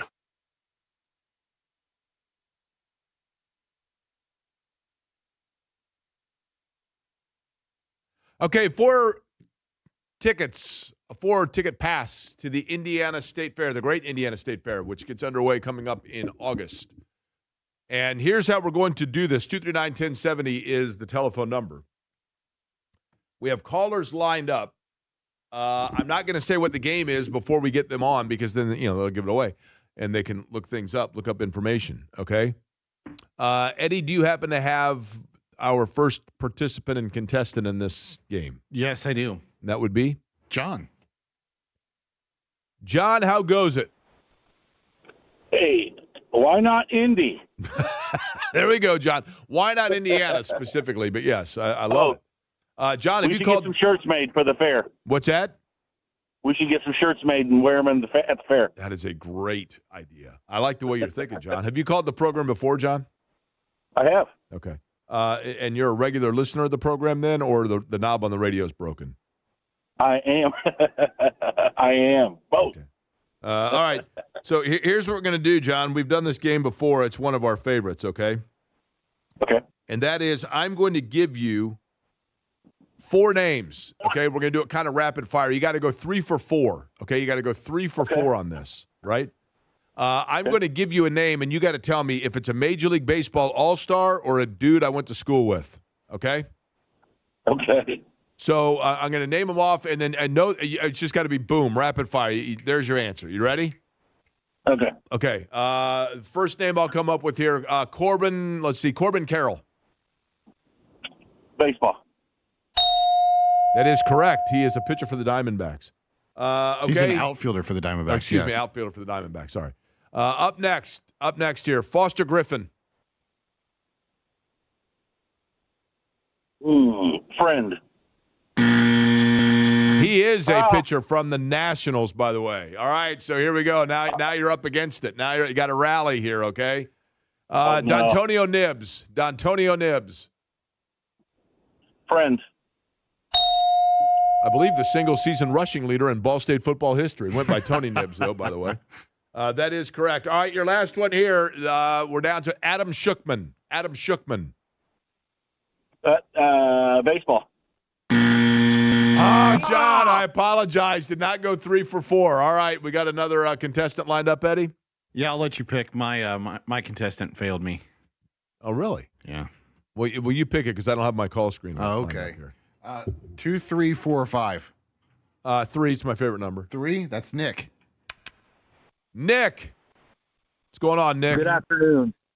Good afternoon, sir. Nick, are you fired up for this fabulous game?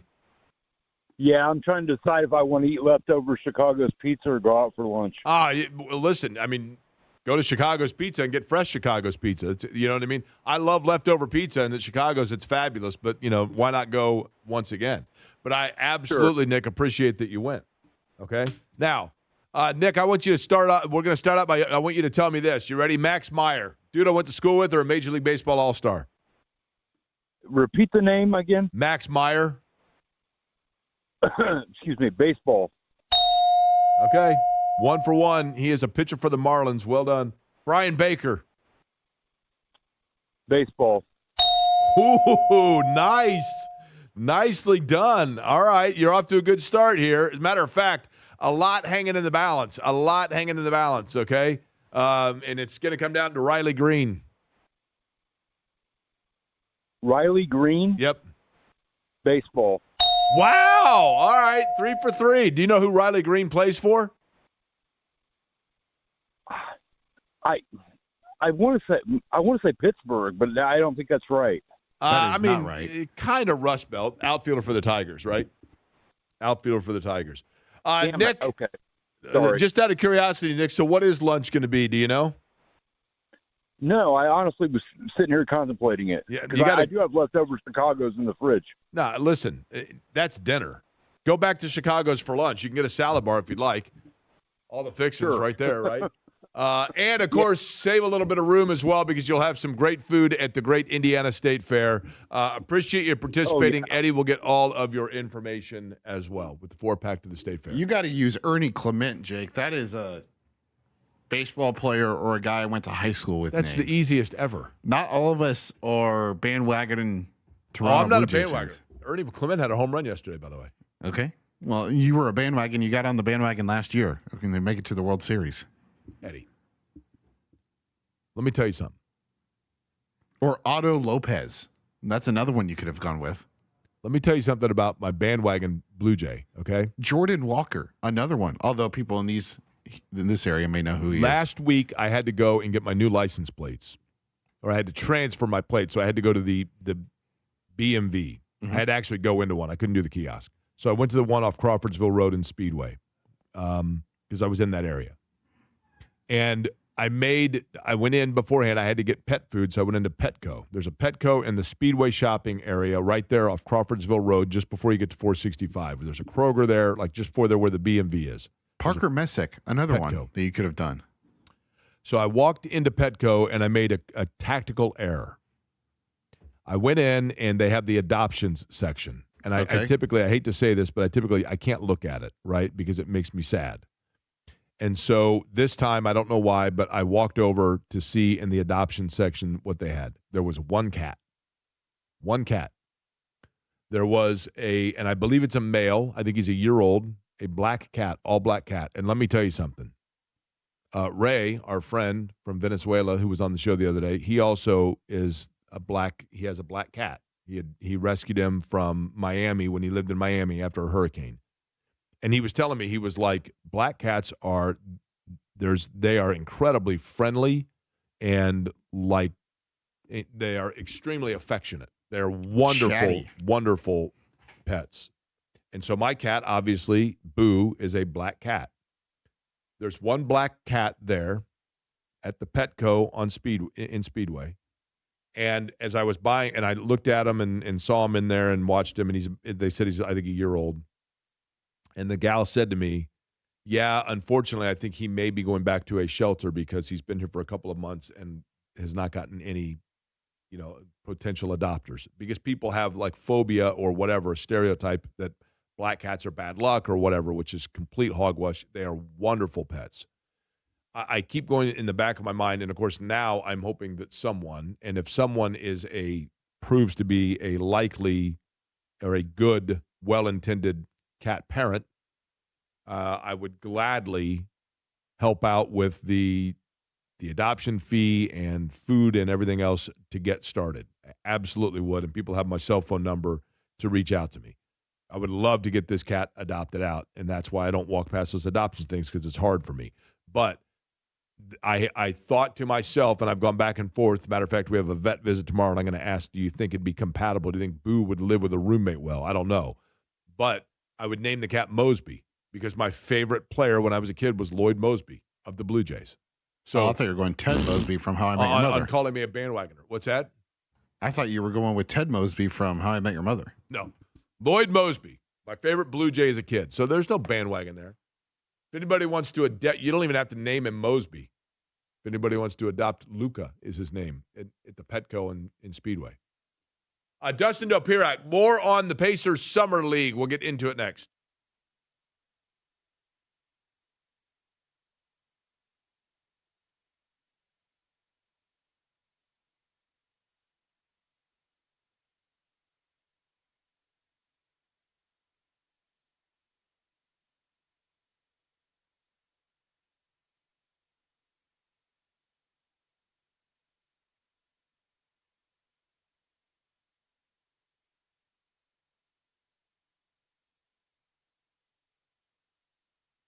Hey there, Jake Wade for Surfside. Look for the can with a sunset stripe. Surfside, the very best. This time of year, perfect, because iced tea with a splash of vodka, lemonade with a splash of vodka, refreshment and also relaxing because 100 calories and 2 grams of sugar.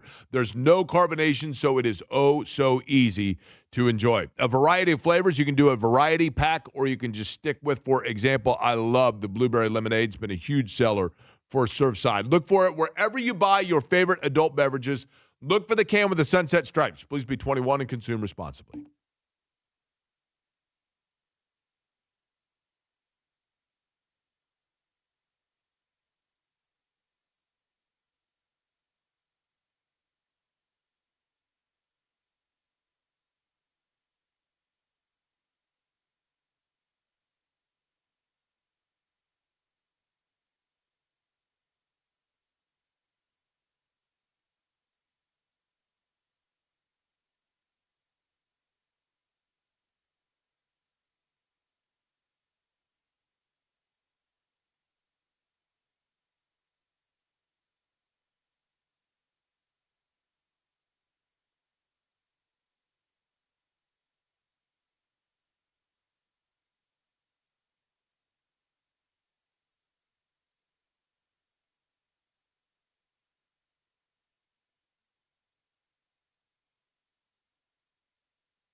You're listening to Query and Company on 93.5 and 107.5 The Fan.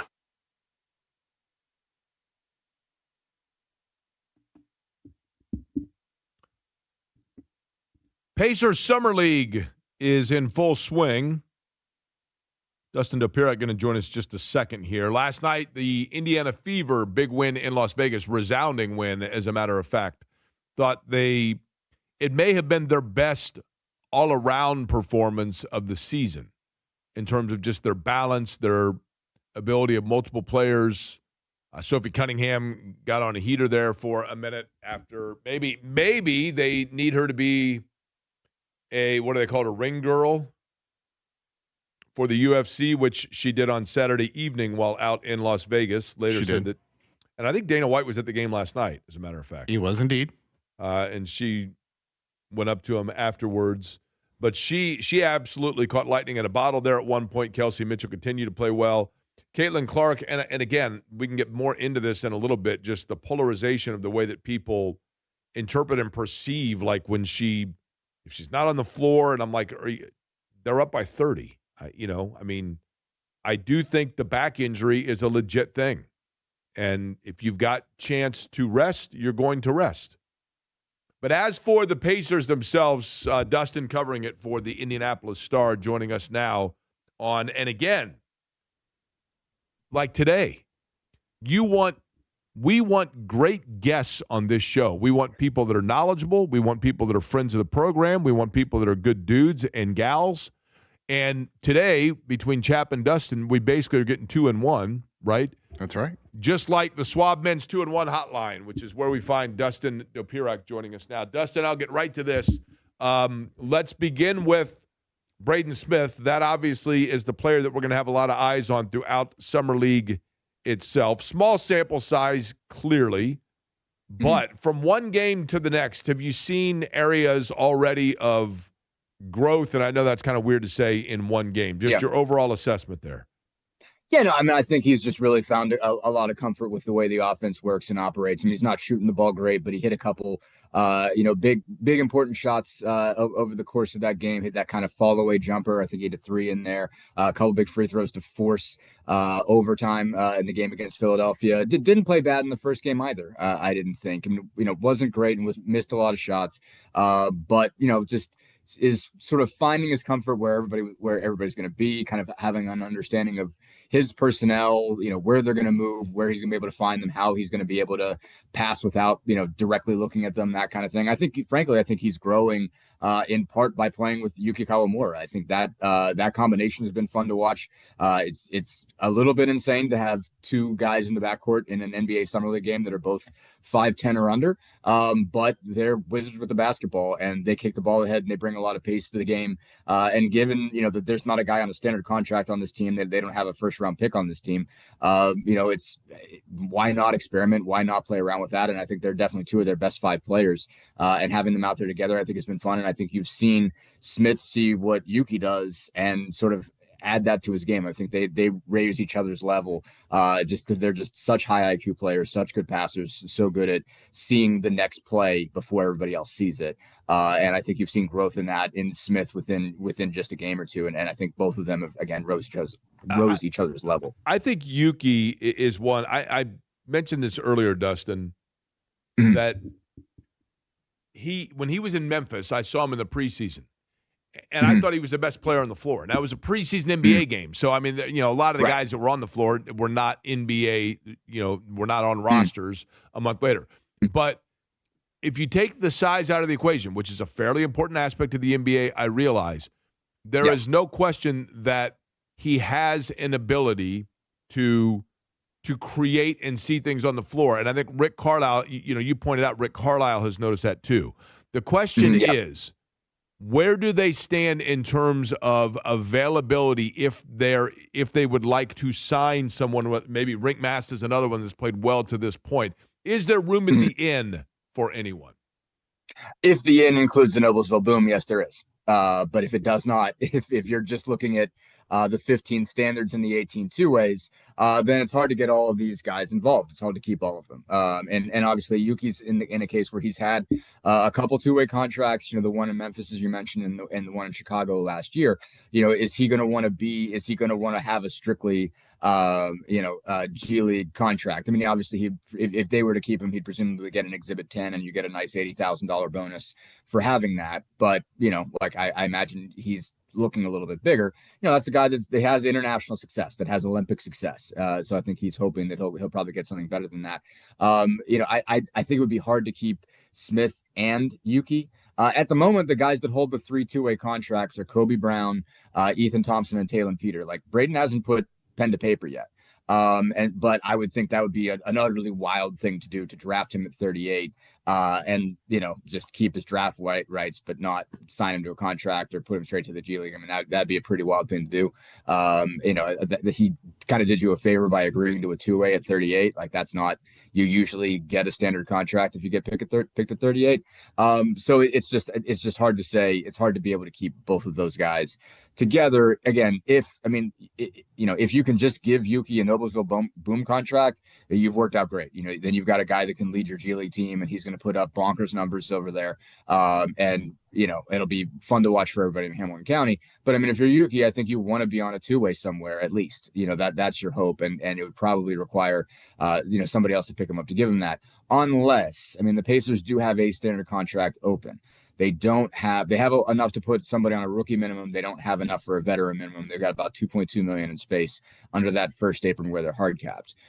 So they could give one of those guys a standard contract and alleviate that. But I'm not sure if they want to do it or if they just want to keep that available just in case. I mean, obviously you can prorate that. So somewhere down the line, if you need a guy on a veteran minimum, it like halfway through the season when you're only playing half of that veteran minimum, and you give him on a non-guarantee, you have that availability if injuries or whatever personnel issues lead you to that.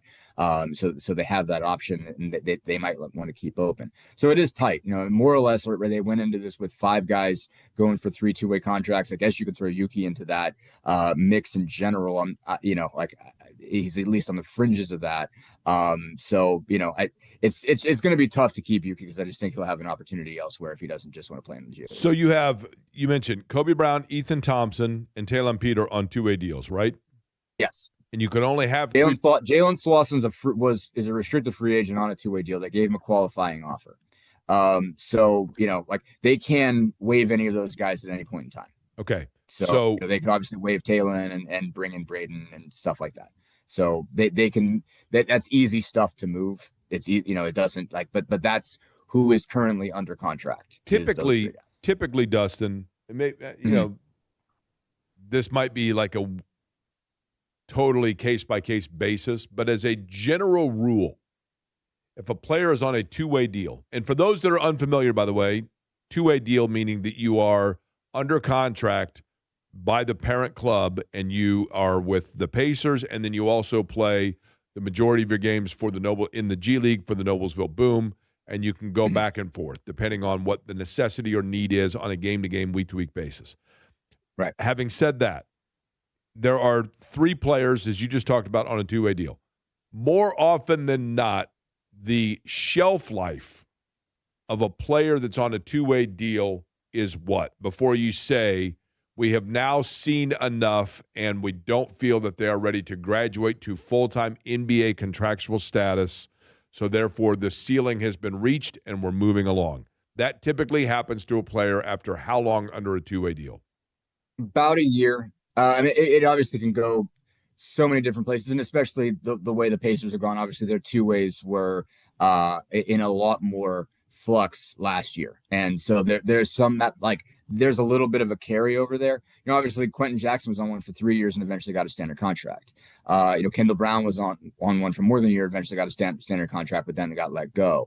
Obviously the driving force to it is always what happens among those top 15 in terms of whether you're necessary or not.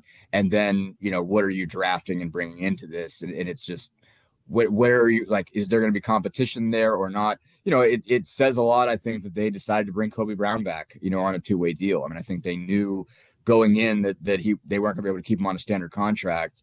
But the fact that he wanted to stay in Indiana, he was in a place where I guess he wasn't getting other opportunities. I thought that was just an interesting deal. They felt like they saw enough of him down the stretch last year after the trade, during a period where they were, not exactly trying to win games, that they still liked enough about what he had to keep him on. But it could be 3 months, it could be 6 months. And, it could be a year. I mean, I would say a year is probably the average that, you don't always bring guys back for a second year on a two-way unless you really like him. And, Quentin Jackson fit in that spot of we really like this guy and we want to keep him around. Everybody that's been on a two-way since then has gone elsewhere. Were you surprised that after picking up the option on Micah Potter, they then waived him in order to acquire Larry Nance Jr.? Yes, I was surprised. I am very interested to hear the public stated logic on that whenever we get the next opportunity to speak to the guys in the front office. I like there's things I can see, I think there's a little bit more optionality there. Nance is a guy that can play both the 4 and the 5. Micah can kind of play the 4 and the 5, but Nance has a little bit more just sort of raw athleticism to him. But Micah's obviously taller, and was, I think, very useful and very productive in the role he was in last year. I mean, obviously everything is a little bit skewed when you look at last year's stats because a lot of guys were playing more minutes than they ordinarily would, playing more through more stuff than they ordinarily would.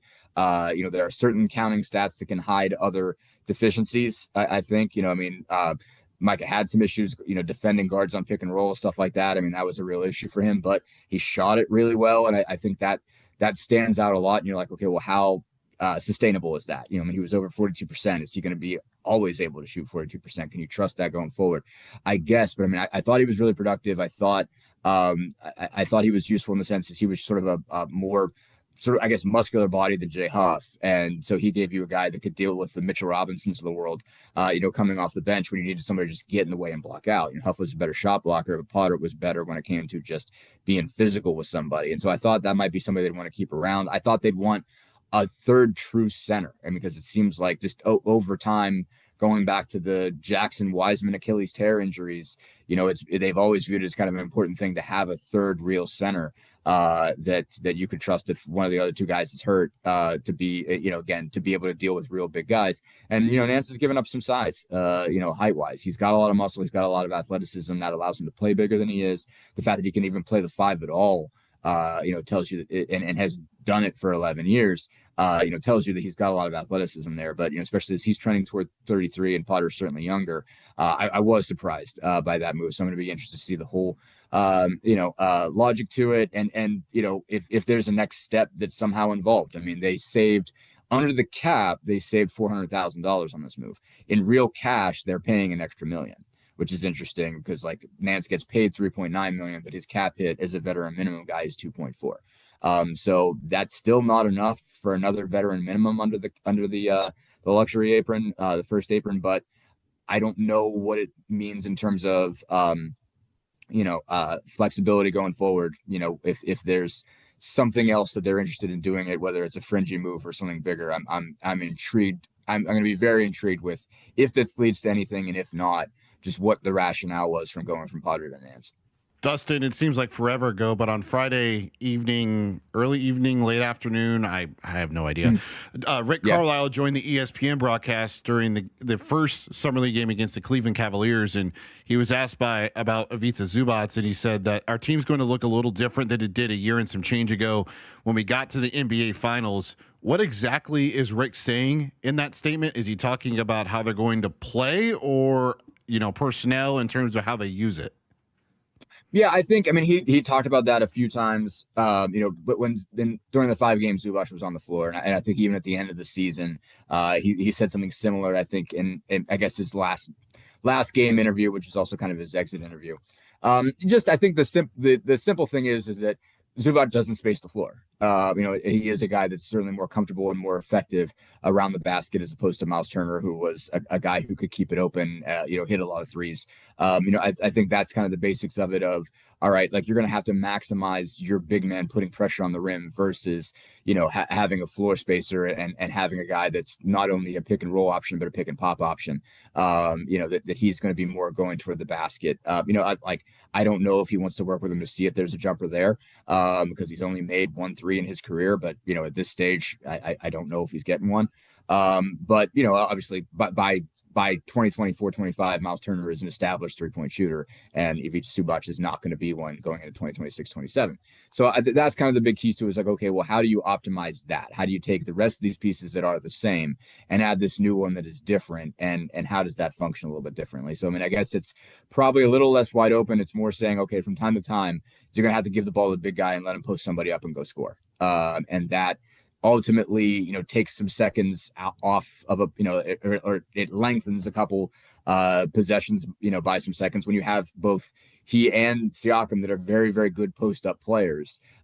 You're going to have to play a little slower. Ultimately, there's just going to be seconds taken up in the shot clock that you weren't using when you had a guy at the 5 who was a really good catch and shoot three-point shooter. They're going to put the ball on the ground a little bit, back a couple guys in and hit some turnaround stuff or spin to the rim. That's going to take up a few more seconds than other stuff would. And that, like long term over the course of the game, the way that accumulates change the way you play a little bit. So I don't think they have a whole sense of what that looks like yet. They're doing, I think, a lot of experimentation at this point to see and say, okay, let's look at this on film. Let's imagine this. What does that look like? And I think that's what he's talking about, is that element is different. And so that just naturally leads to some level of change. That doesn't mean they won't still play fast. Doesn't mean they won't still move the ball. I think you're seeing with the way the summer league team is playing that they still want to do that, but it does have to change a little bit when you're 5 man. It's a different sort of guy. Dustin, in conclusion here from me, at least, during the game on Saturday, Chris Haynes reported, I think this was during the broadcast on Amazon Prime, about Tyrese Halliburton, the full expectation he'll be ready to go for season. I was like, what are we doing here? Like, I thought this was pretty common knowledge. Like, is there something else to this story that I'm not aware of, or was that just simply, Chris Haynes trying to update maybe those who may have forgotten about Tyrese? Yeah, that was my view of it, was that, okay, this is just a national guy saying, hey, if you haven't been paying attention to the Indiana Pacers, this is what they think. I was interested in the fact that he quoted league sources, you could get Tyrese on the record on that. You could get Chad on the record on that, like that. I mean, I guess that suggests to me that one of those guys was like, okay, don't put our names on that. Like, let's be, just for the purpose of being really cautious about it.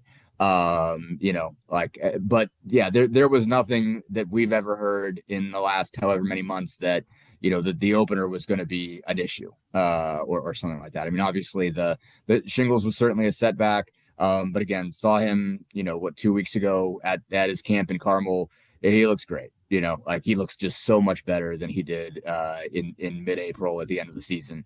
Didn't get to watch him really play, but all of the weight that he put on, through the medication, through the shingles, through every bit of misery that he was dealing with during that illness, that stuff's gone. And so he as he mentioned, he's like, man, I got 3 more months to get right. And so he might not be as good as you want him to be on game 1, but I don't think there's any reason to suspect that he won't be able to play on game 1. And I don't think there has been. And I think that was just more of a, national guy. Hey, in case you haven't been paying attention to the Indiana Pacers, like, this is the thing everybody's wondering about. And yeah, they think he's going to play. Pacers 4:30 later today, if I'm not mistaken. The Summer League continues. Dustin will have all of the coverage. Dustin, appreciate it as always. Absolutely. Thanks as always, Jake. Thanks, Dustin Dopirak joining us on the Swab Men's 2-1 hotline. Again, we mentioned last night the Fever game, and one of the things that I just found, and I know that this has always been the case, but it seems to me like it's become more frequent. And I thought last night was really important for the Fever. Really important. Because, as I mentioned earlier, no matter what line of work you're in,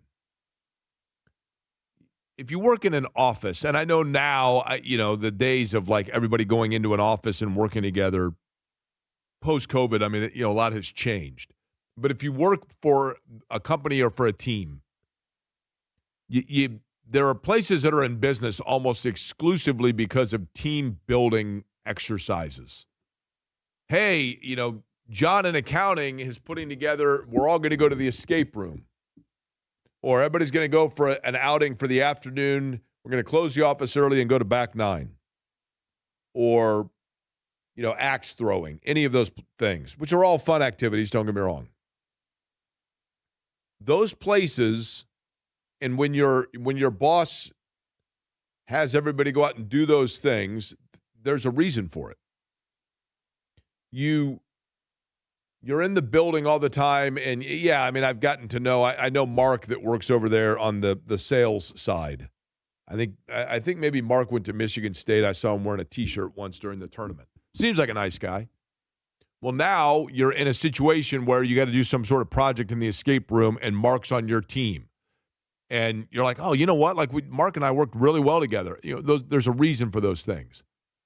In sports, their version of the escape room, their version of the outing to the axe throwing are road trips, honestly. Because when you go on the road as a team, everything from the bus ride into the arena to warm-ups and everything else, with the exception of some of the fans that have traveled their way to your game, it is, for the most part, you and your teammates against the world. I'm using air quotes. And it can bond a team together. And this particular Fever team, I'm not sitting here saying or pretending that they just swept through this road trip they're on. But they're the fifth best team in the WNBA. They're in the top third of the league, the upper quartile of the upper quartile, and that is rare air. And R.I.P. What's that? R.I.P. That's right. And they go into that game last night in Las Vegas where you have Caitlin Clark. And again, Caitlin Clark is a tremendous basketball player. Caitlin Clark, if you said you are going to be a point guard, we are not going to play you at the two, we're going to play you at the point. Fine. She immediately is the best visionary and distributor in the WNBA. If you said to Caitlin Clark, we don't want you distributing the basketball. You're going to be a two guard for us. Fine. She's immediately a top scorer in the WNBA. And the best three-point shooter in terms of distance and pull-up and those sorts of things. She is a hybrid in the fact that she can do both and do both of them very, very well. But for whatever reason, when she is doing one, there is a percentage of her fan base that is livid because she's not being used as the other. And for whatever reason, when her team is playing well enough that she is able to rest her ailing back, there's a percentage of her fan base that is livid because she's not on the floor, and how can she not be on the floor at all times? There is a percentage of her fan base, clearly, that are fans of Caitlin Clark, but that doesn't mean that they're fans of the Indiana Fever. And the disparity between, and Caitlin Clark herself has never acted or voiced or anything in those ways of other than Sophie Cunningham hits a three last night. And Caitlin Clark's on the sidelines doing the bow and arrow and the three fingers, and I mean, she loves it. She's soaking it in. I think it was really important last night for that team to play well and get that resounding of victory simply because that was their outing at the escape room. That sort of an experience bonds a team together to get that sort of a win. And if that team is enjoying the roles that are being asked in that moment for everybody on the floor, then their fans should be happy with that. And I don't see how you can think anything about that performance yesterday other than to say it is possible. I'm not saying it's probable, but it is possible that we will look at the end of the year if the Fever have worked their way into even a higher playoff spot or seed or worked their way into, say, the top three, or start winning big games like they've got Golden State this week. That's a big game. They start playing well in games like that. You can look at games like last night and say, that was the epiphanal turning point. Now, as for me, yesterday, I was involved in something that made me reflect on an epiphanal turning point. I discussed it earlier, but I want to discuss it again. We'll do it on the other side.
You're listening to Query and Company on 93.5 and 107.5 The Fan.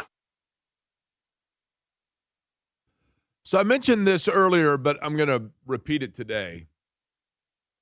I'm wearing a Dodgers shirt today. I don't dislike the Dodgers. If you've ever been to Dodger Stadium, it's impossible to not kind of like the Dodgers, to be honest with you. And it's, if you don't mind me saying so, it's a good-looking shirt, and it really brings out the blue in my eyes, which I like. But I'm wearing the Dodgers shirt, and I wore it yesterday because... Did you wash it? No, but I only had it on for a little bit yesterday, and I'm only here for 3 hours, right? I guess when you bathe in cologne, too, it doesn't really as well leave as the Suave Mints odor. 2-in-1, right? Yeah. I wore the shirt yesterday, and I got it for yesterday because yesterday was the life memorial for Bob Kavoyan. And Becky Kavoyan, his wife, you could say widow, but I still say wife. When I saw Becky beforehand, I mentioned a celebration of life, and she said, but it's not a celebration. We're not celebrating that we lost Bob. We're remembering him. And I thought that was a fair point. And, I've talked on this show, and I think people know how I feel about Bob Kavoyan. For those unfamiliar, can't imagine you would be, but if you're unfamiliar, Bob from the Bob and Tom radio show, an absolute icon of broadcasting in this country and certainly in Indianapolis. And, I was honored to be there yesterday. I got to know Bob because an old radio station that I worked with was in the same company as where the Bob and Tom show was. And I was watching, I'm sitting there amongst the highest level of the broadcast industry that I work in. And I know that I'm just lucky to be there. And I heard 7 different speakers speak about Bob Kavoyan and the magic of Bob. The magic of Bob. And one of the things that struck me was, of the 7 people that spoke, a comedian who Bob knew from having him on the show, a writer from the Bob and Tom show that was a regular part of the show itself, broadcast partners of Bob. Of all of the people that spoke at Bob Kavoyan's memorial, the one that I thought was perhaps the best speaker was the one that's not involved in any way with broadcasting. And I think that was so fitting because Bob Kavoyan had this unique ability to bring the best out of people and make them feel a part of whatever room they were in and whatever room he was in. And so somebody that's not even a speaker, if they're motivated by speaking about their friend Bob and their love for him as a family person, then all of a sudden that perfectly integrates with the rest of the atmosphere. And that's exactly what the gift that Bob had was he made every single person feel totally comfortable in any room he walked into. And if you listened to him on the radio, then there was the authenticity of Bob was that you knew exactly who he was and he was your friend. But if he was your friend on the radio, then if he met you at the hardware store, he considered you a friend. That was the magic of Bob. And I thought about that on the way into and in the way out of what was, to be honest with you, kind of a heavy day in general yesterday. Because last week, and I didn't make mention of this until this weekend because that's when his family put his obituary out. But last week I was sitting here doing the radio show, and while I'm on the air, I looked down and my phone was buzzing, and I was getting a phone call from a guy that I presume would know that I was on the radio at that time, and I thought that's weird he'd be calling me while I'm on the air. And then it said I had a voicemail, and you can read now the text of the voicemail. So while I was on the radio last week, I looked down and I saw the text coming across. I read it telling me that my high school classmate, Rob Gould, had passed away. And so, it was a while between when Rob passed and then when his family had the obituary and everything put out. So, I didn't speak of it and really formulate my thought on a lot of it until yesterday when I was walking in and hearing people talk about Bob. Rob did not know Bob, probably did because he listened to him on the radio, but he didn't know him personally to my knowledge. But there was something that struck me that the two had in common, and I think it's a lesson that all of us can learn. When I met Rob Gould, I was a junior in high school. I was taking J. Everett Light radio classes at North Central. Rob was also a North Central student, but North Central, a huge school, and we were in completely different social circles. We were in different cliques, if you will. And when you're in high school, those things matter. You, of course, eventually outgrow that, but in high school, those things matter. Somebody from a different social circle from high school might as well be from a different state. And the very first week that I was in radio and television, one thing about me, there's a photo of my class that I was in. And in that photo of the class that I was in at J. Everett Light, you can see I'm standing in the back, and I have this 17-year-old smirk on my face of arrogance, self-absorption, a lot of it fueled by insecurity and drive, but very much so just aloof. Rob Gould's in the middle of the photo, and he's got a grin the size of, half the country. Just a huge smile. The guy was just full of life and zest, and every single room he walked into lit up because he just had this, great laugh. Again, Rob and Bob didn't know each other. He had a great laugh, and it was contagious. And very quickly, he and I bonded and became friends. And I think to an extent, it was the first time that I really formed a friendship and a connection with somebody outside of the world that I had known.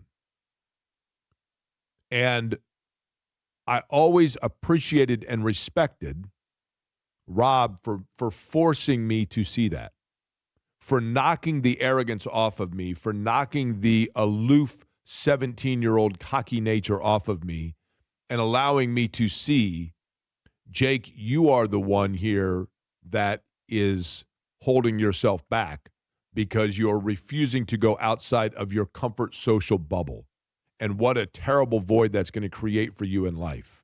And thank goodness I learned at that age that friendships are bound and found when you find the thing that it is that cements two people together, as opposed to always dwelling on that of which had made you previously separate.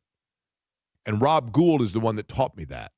And I probably at the time that we were in high school, there may have been a lot of people that didn't know that Rob and I were friends, and I would imagine within his group of friends, there were probably people that were stunned to find out that he liked me because I wasn't very likable back then. I'm not saying that I am now, but I certainly wasn't then. And I remember we went to Ball State, where Rob would end up going to college. We went to Ball State for a high school broadcast competition. The two of us drove up there, along with Melindy Fickle, but that's beside the point. But Melindy was the same way as Rob. And we were doing karaoke. We didn't know what that was back then, but singing along to songs and that kind of thing. And Rob loved music. Loved music.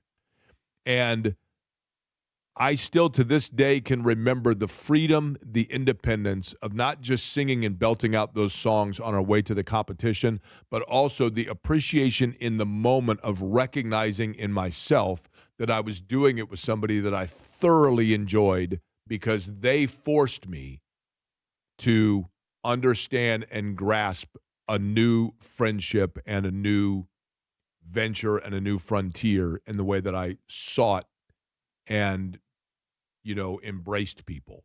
Rob is the one that brought that out of me. And we never lost contact. We stayed friends all the way through our adulthood. And then when he lived in Minnesota, moved back.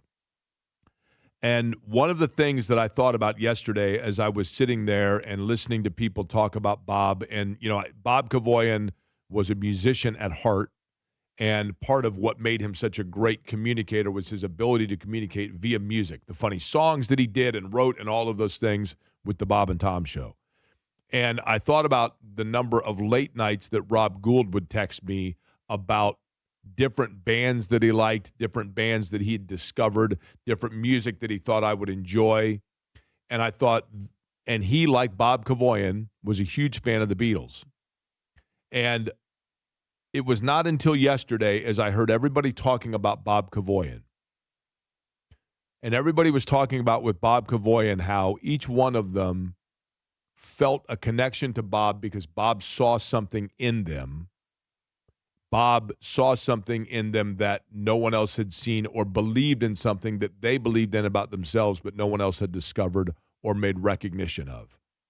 And I thought about the fact that Rob Gould had this great love of music, and that's when it dawned on me. That's when I had the epiphany that Rob Gould could enjoy music and Bob Kavoyan could enjoy music because both of them understood what it meant to take two notes of music that seemingly had no rhyme nor reason to being on the same piece of paper together, but when you put them together within a single page, then you could make a great song.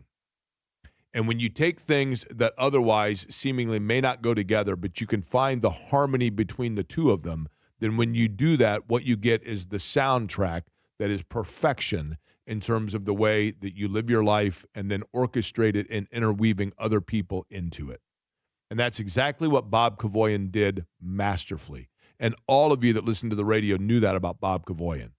And it's exactly what Rob Gould did in forcing me to recognize those things.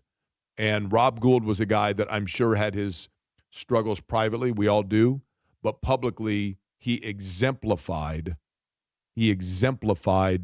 zest, joy, but also finding that oftentimes the beauty in life is found when you look around the corners that previously you forced yourself to be unaware, but now recognized. And I appreciate it from both of them. And I think it are things that we all can collectively carry with us each day. And if nothing else, I hope that at least once a day, all of you get a chance to laugh. Because those two guys did it, and it became contagious for everybody else in the room. No question about it. We come back, we'll find out what J&B is warming up for his program coming up at 3 o'clock today. It is all brought to you by the good guys at Love Heating and Air. Love-HVAC.com is the website. 317-353-2141 is the telephone number for Love Heating and Air, an official Heil Heating and Cooling dealer. We'll check in with John next.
Hey there, Jake Worry for Surfside. Look for the can with the sunset stripes tonight, for example.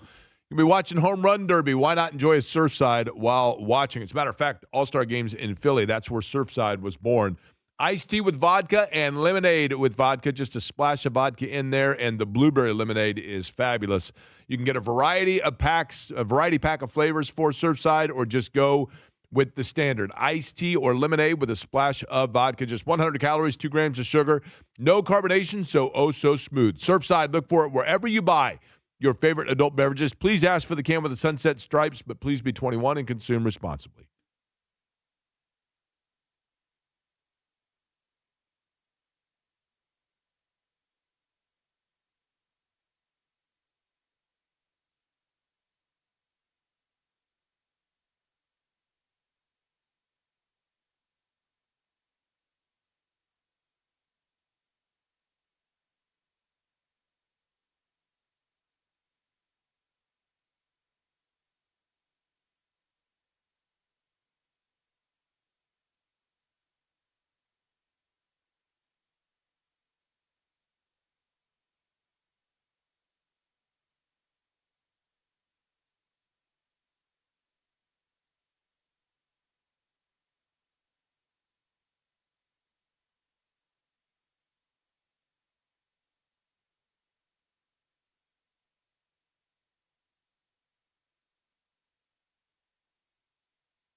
Query and Company on 93.5 and 107.5 The Fan.